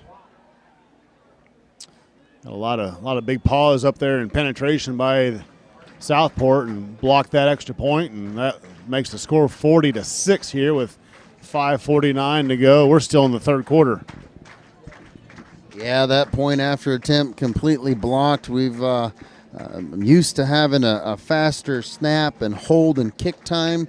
I know Coach Bless has talked about that at special teams. They're doing their best this year with a brand new kicker, and so they're trying to get that sped up. And Southport just took advantage. Not only has that cost the Bulldogs a point, but that point makes a big difference. Indiana High School rules state that 35-point lead, it would be a running clock. We're only at 34, therefore the clock will not run. And if you've got to ride back to Indianapolis on a bus, that is going to make your night a little bit longer. I don't have a bus ride, Coach. I've got about a 2-minute drive home, but I wouldn't mind to see that clock run. But we'll have to wait for another one here. We'll see how that all shakes down. You talked earlier about the Coach Tyler Bless, nephew of Tim Bless, son of Mark Bless, head coach at Avon High School. Good play call on that swing pass to avoid the blitz from the previous play. That's it's a benefit of having good quality coaches in the box upstairs, because they can see how we can see it, and it's when I was doing this, that's what I did, and I really enjoyed being able to X and O from a high vantage point, a little bit of chess match, and see something like that really pay off. And Southport pops this return out a little bit better this time across the 30-yard line, call for 31, and that's where they'll start this drive with 5:43 to go in the third quarter, down 40-6. Yeah, Tyler Blythe on the tackle. He's been doing it all tonight. I, like you, as I coached for 12 years for the Bulldogs, I spent 11 of those years in the box, and being able to see the view and call that out to your offensive coordinator and help him to see that, that's a big key for the Bulldogs.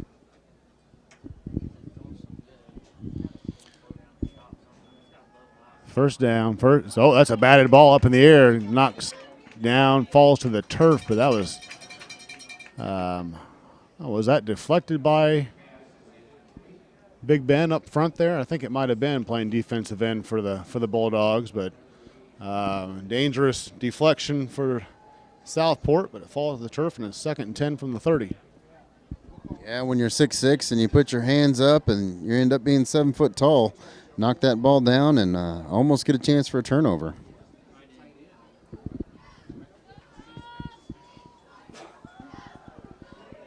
Lots of pressure on the sophomore quarterback there. That's a big sack by number 24, Bryant Trinkle. He's a 6'1", 200-pound senior for the Dogs, and that's going to be 3rd and more yards than Southport cares to see at this point. 3rd and 17 on the 23. Yeah, it's not often that you play 6A football at 6 foot 200 pounds and play defensive end, but Trinkle has tremendous foot speed and great hands. He uses leverage well, and he absolutely competes every play.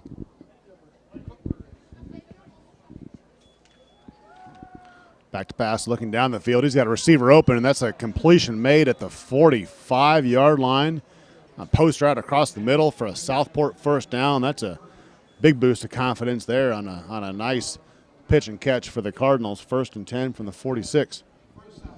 Yeah, Purge with the catch there. He's been open a couple times, and quarterback hung in the pocket, stuck it right in his hands. Great completion, and first down for Southport.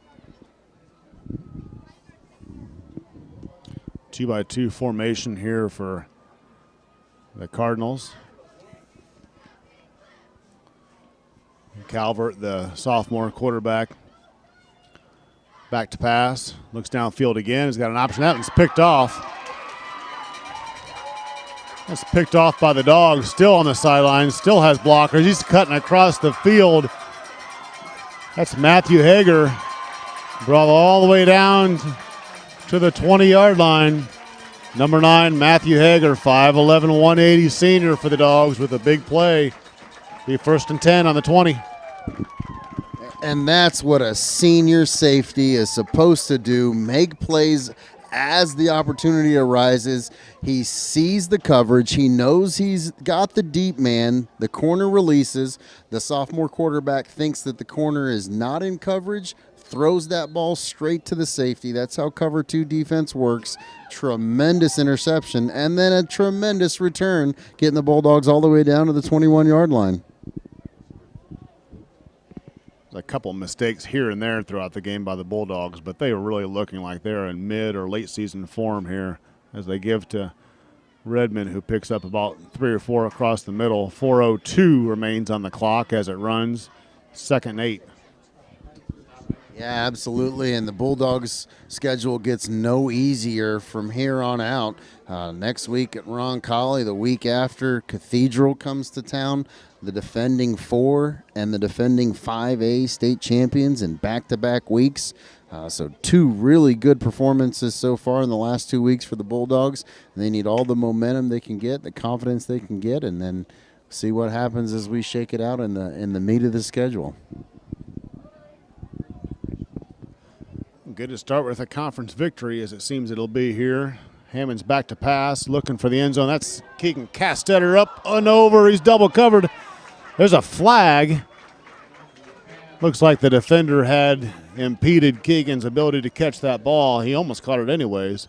Got a Cardinal who's injured here on the sideline, but that'll bring up 2nd and 8 for the moment. We'll take a look at the flag. Yeah, that's going to be a pretty easy pass interference. The defender never looked back for the ball and did impede Keegan's ability to catch that. And you're right. Not only did he almost catch it once, he almost tipped it to himself and caught it twice. I'm not sure he would have been in bounds if he'd caught it off that second one, but it was a whale of an effort. And just when you forget about him, he pops up his head and runs right by you. Hammonds puts the ball on him, and he makes a play. So 15-yard penalty. From the spot, 1st down, Bulldogs. 19 minus 15 is 4, so I take that back. We're going to put the ball on the 10-yard line. I guess that ball only goes to the 10. It can't go within the 10 on the penalty. So it'll be 1st and 10. 1st and goal from the 10 for the Dogs. Dylan Redmond has no trouble getting to the goal line. He's going to be in. Touchdown. Touchdown, Dogs. Yeah, I misspoke earlier. Inside the 20, it's going to be half the distance, but it did not matter. Big offensive line creates a huge hole. Redmond powers his way through the hole. He wasn't even touched until the linebacker level. Once he got to that level, he lowered his shoulder and drove through his man into the end zone. Touchdown, Bulldogs. You got your wish, Coach, and a 40-point differential up there now. Call it 41 after Cooper's PAT, and that clock's going to run. 2:33 remains here in the 3rd quarter. Bulldogs lead 47-6. Looking ahead at the schedule, Coach, you mentioned Dogs will have their hands full here. They travel to Roncalli next week, and then they host Cathedral here at Max Andrus Field. That'll be a new opponent here. For Columbus North, followed by they'll travel to Terre Haute North, hosting Bloomington South on October 1st. Go to Bloomington North the week after, and then season finale host Terre Haute South back here at Columbus North. Yeah, and I have a feeling that Conference Indiana may come down to October 1st between Bloomington South and the Bulldogs, but do not sleep on the Cougars of Bloomington North. Coach Bud Bless has got them fired up this year. He's got a good squad, and depending on what happens between the rivalry game in Bloomington between North and South, Conference Indiana could very easily be decided in one of those 2 weeks. Those 3 main teams there vying for Conference Indiana title: Bloomington South, Bloomington North, and your Bulldogs. So a tough road ahead, but one that will make the Bulldog players better in the end. Yeah, you see that a lot, especially with the parochial schools, that they'll play very strong schedules. In some cases, come into the tournament at 500 or so, even play out-of-state schools, and really prepares them well to compete when it comes tournament time. We got some extracurricular here after the whistle and a late flag that's going to fall on the 25-yard line. We'll see what the call is after the kickoff return.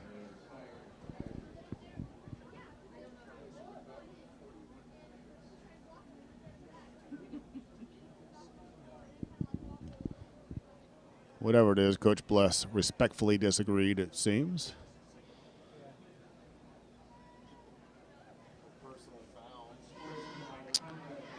Be on personal foul and sportsmanlike against North, so that'll advance the ball. And Southport will start with the ball in easily their best field position here tonight. Starting at their own 49-yard line, 1st and 10, 1:31 as the clock runs. Give us to the back. He's across the line of scrimmage and brought down by Dawson Adams for a gain of 2.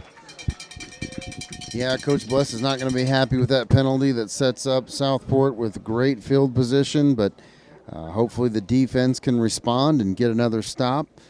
Second half has gone according to script, so he can't be too upset.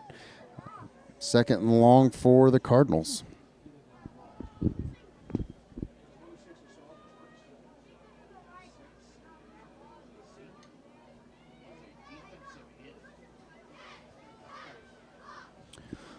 It seems like everybody's comfortable with that clock running at this point. Southport 2nd and 7, back to pass is the sophomore quarterback, and that ball is going to be caught just short of the first down marker. That's caught by number 20, the 6', 200-pound senior for Southport, and bring up 3rd and 1. Another really accurate throw there by the sophomore quarterback. He's gaining confidence as this game progresses. It may be too little too late, but that's going to serve him well in the future as we wind down here in the 3rd quarter.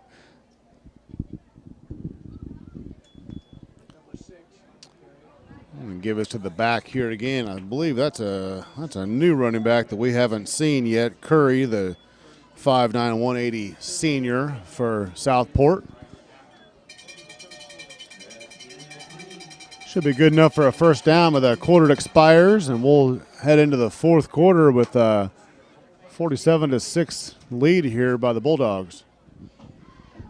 Yeah, Curry's a starting defensive end, and maybe Coach just wants a little bit more pop off the running back position, so he's got his senior defensive end in there and get him some carries, and that'll help for depth for the rest of the way for Southport. We'll see what Coach Bless does here in the 4th quarter. It's been his MO that with a large lead like this, at some point we're going to see the JV team come in. He may be telling his starting defensive unit that this is their last series, so if they want to preserve this lead, this is their last chance to do so. I would expect that we would see the sub-varsity unit come on in offense here for the Bulldogs and get some valuable playing time, some experience against a large athletic team, and see how that can play in their development for the future. You talked a little bit earlier about the schedule for North coming up. It seemed to me like in the first half, North, as you all know, Coach, you play these games to win, but you also play these games specifically and purposefully because other teams are looking at your film and you want them to see things and you don't want them to see other things. So it's a big gang tackle for a loss here by the Bulldogs. So my assumption is part of the scheme in that first half by Coach Bless and his staff may have been to purposefully show how many options they had and how many weapons they were able to utilize in that first half and force Roncalli and then Cathedral to have to game plan a little bit differently than they may have thought. Yeah, well, as the norm is throughout the state of Indiana, normally a coaching staff will trade 2 game films, and that means Ron Colley's going to get Southport and East, and those are both pretty good looks. Looks like a quick pitch from the sophomore quarterback out to the right side, and a short gain there for Southport. You know, unfortunately, Coach, the days are gone of coaches driving on Saturday morning and exchanging VHS copies of game film and then coming back to the locker room and popping in the tape and realize that you got a junk copy or no good, and now everything's on Huddle and it's ready 5 minutes later. But there was some gamesmanship in that too, as you may well know. Oh, that ball's picked off. I believe that's Trent Bodart. It is Trent Bodart, and he's going to go to the house for a touchdown. That's Trenton Bodart, baseball player for Columbus North. I believe this is his first year playing football in many years, a senior. What a great opportunity for that kid to get a pick six and put some points on the board for the Bulldogs. And nothing against young Mr. Bodart, but the sophomore quarterback got a little flustered, got a little antsy, just turned and absolutely did not see anybody, threw the ball right to him, and you saw that speed on that baseball field. We've seen that for years. The sectional champ baseball team, turned on the wheels, took it to the house, and the Bulldog defense gets in on the scoring section.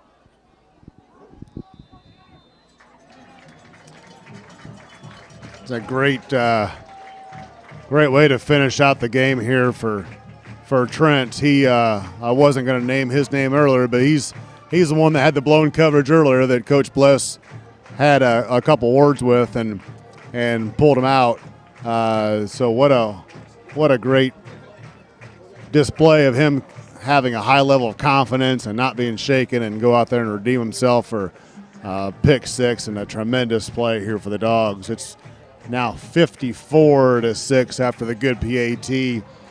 9:28 on the clock, and you're right, Coach. My assumption is after some special teams play here, we're going to see some second and third stringers get some time under the lights.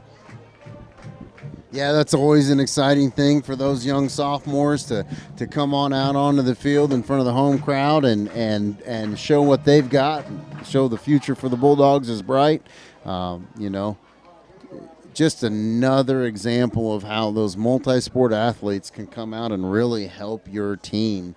You know, Southport, the road does not get much easier for them. They have the 3A defending state champs Chittard next week, and then they will have Bloomington South. So back-to-back weeks, tough games for Southport coming up as well.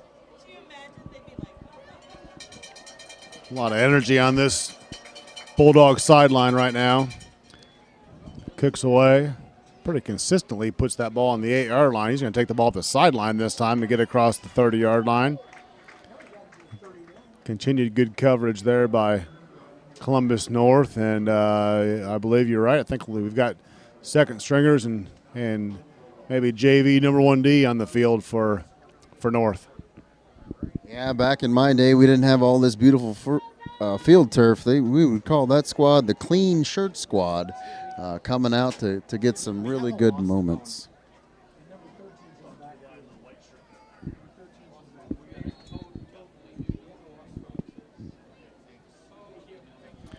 All right, Southport starting with the ball here. They're going to give a quick toss to the jet motion man. Looks like Southport's got their starters in there still, or many of them. So the sophomore quarterback is still in there. That's a gain of about 5 or 6, and be 2nd and 4 to go.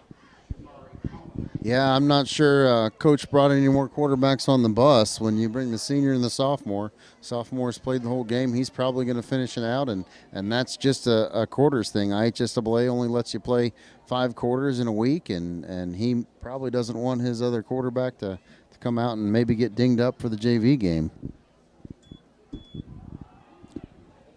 Give us to the back. Good stop there by the Dogs. It looks like Nick Osterman, 5'7", 265, sophomore. I believe his brother was here with the Dogs last year, graduated, and a really good player for Columbus North. I'll bring up 3rd and 3, ball on the 38-yard line. Southport breaks the huddle. Trips to the field here, ball on the right hash. Calvert looks to the sideline for the play call. Dogs will blitz this. And that ball falls incomplete to the turf and bring up 4th down. And the young secondary did a tremendous job in coverage there. Everybody had their behind their man and kept the man in front of them and was able to do a really good job. Once again, another pass that was on target that hit a Southport receiver in the hands and just couldn't quite come up with the catch. And when you're on the road in Conference Indiana with a young quarterback, you got to make those plays. 4th down, Alex Chapman on the coverage there for the Dogs. 4th and 3 for Southport. They're going to go for it, back to pass. He has pressure, scampers now, and he's going to be tackled, but the momentum takes him across the line of scrimmage, and that'll be a 1st down for Southport. 6:23 on the clock as it runs. Yeah, once again, the young Bulldog secondary has good coverage, and quarterback has to scramble and just gets enough there to punch it past the 1st down marker. We've got an injured Bulldog who's going to go down. Refs are going to put a pause into the action. That will also stop the clock. Per the IHSAA rules, a running clock will only stop for injury and for in between, after a score in between the kickoff. So we'll be stop clock right now at 6:13 left to go in the 4th quarter. Columbus North Bulldogs up 54-6. We originally started this game. We thought we might have a shootout, and we were halfway right, Coach. There certainly is a lot of points on one side of that scoreboard. That's Alex Clark hobbling off the field, number 6 for the Dogs. Looked like a cramp, looked like he was okay, and then came down to the turf and cramping up. So 1st and 10 here. Southport starters remain in the game. That's a strong carry across the middle for about a gain of 7. Bring up 2nd and 3, ball on the 49. Yeah, and some coaches may take offense with the starter still in the game, but with 5:40 left, you're trying to build for next week and build confidence. I have no problem with this. The coach is being extremely expedient in his play calls. They're running their offense. They're inside zone. They're outside zone. They're throwing quick hit passes. It's not like they're just chucking it down the field trying to score on every play. Yeah, most coaches have been doing this for a while. They're not going to take offense to Southport leaving their starters, and they need to get some good reps here, get some confidence with that sophomore quarterback, and nothing wrong with that at all with them continuing to play. That's a good swing pass out here to the field side, and he's going to pick up a 1st down all the way down to the 36-yard line with 4:56 still on the clock. The only time that anybody gets a little grouchy about those things is if the winning team's trying to preserve a shutout, which they're not here. So no issue with those Southport starters being on the field at all. Absolutely not, and a great play by Burge. He's emerged as the go-to wideout. I'm pretty sure that's his 4th catch, and he's had a really nice game for them. That's going to be someone that the sophomore quarterback is going to continue to gain confidence in and look to in the future.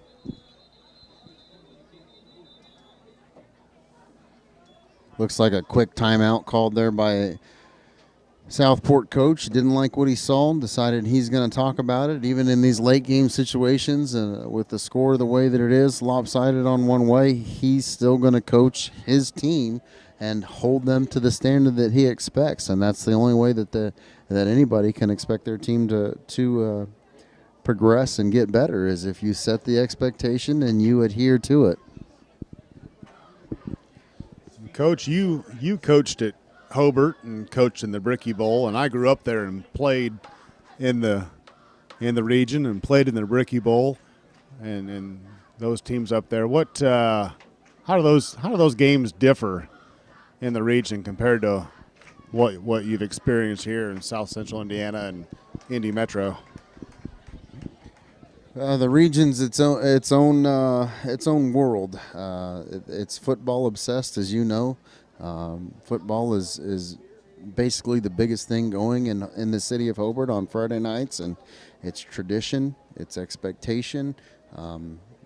Kids are coached hard, and they grow up expecting to be excellent. And when you have that in the community, that's what you grow up when you're 5, 6, 7, 8 years old. Good things happen for you as you develop that talent. Another nice pitch and catch there from Southport across the middle of the field. Caught by number 82, Brandon Riddle, 6'5", 215 junior for Southport. It's a good-looking kid out there for first down. Yeah, a lot of the kids years ago, and I'm sure it's somewhat true still, but that's a blue collar. You know, when the Mills were around, and you know, rough and tough football and run the ball, and that's just the culture of a lot of the schools up there, and the grandfathers played that way, and dads played that way, and uncles played that way, and a lot of pride. So, yeah, it's an interesting experience for sure. 3:21 here left in the game. Dogs lead 54-6. 2nd and 6 as Southport looks to try to punch one in here and put double digits up on the guest side of that scoreboard. Trips to the field. They're going to throw a swing pass out to number 23, and he is tripped up quickly by the Dogs. That reception again was by Birch. You mentioned earlier getting a lot of catches, and certainly is so down here close to the goal line. Yeah, and a really nice tackle by the Bulldog safety there coming down. Open field, one-on-one with a speedy wide out and going down low and wrapping and rolling as we teach, and that was a really nice tackle.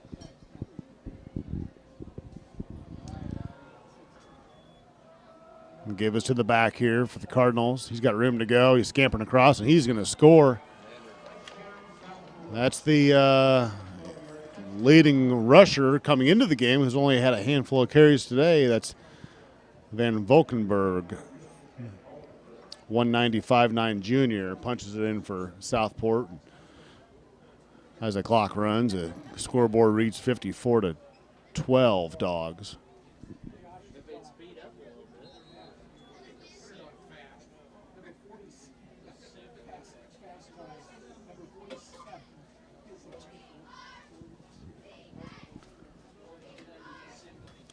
Kick is up and is good. 140 remains here in the game. 54-13 Dogs lead, and one would assume there's going to be a kickoff and then maybe 3 knees if I'm doing my math correctly, and that should be it. Yeah, maybe even less with the running clock still in effect. We will probably most likely get to see the JV offense if there's any positive to giving up that late score. It will be the JV offense will come out and finish the game for the Bulldogs. Coach Bless more than likely won't have the starters back in there to possibly take any kind of rolled ankle or injury, and they need to be as healthy as possible as they continue to progress on their season and look forward to the upcoming weeks with the challenge that it may be. I know Coach Bless will have the Bulldogs ready to fight and scrap and give everything they can. And let's not forget that the Bulldogs last year lost in overtime to Roncalli by 1 point. So that was a back-and-forth ball game for the Bulldogs last year, and several of the players on the field next week played in that game, and so look forward to that being a back-and-forth good football game.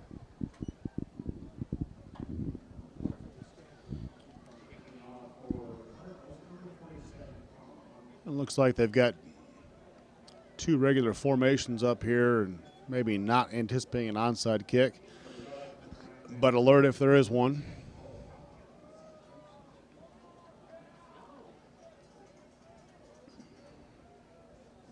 Now the Dogs move up a little bit. He's going to go ahead and kick it deep.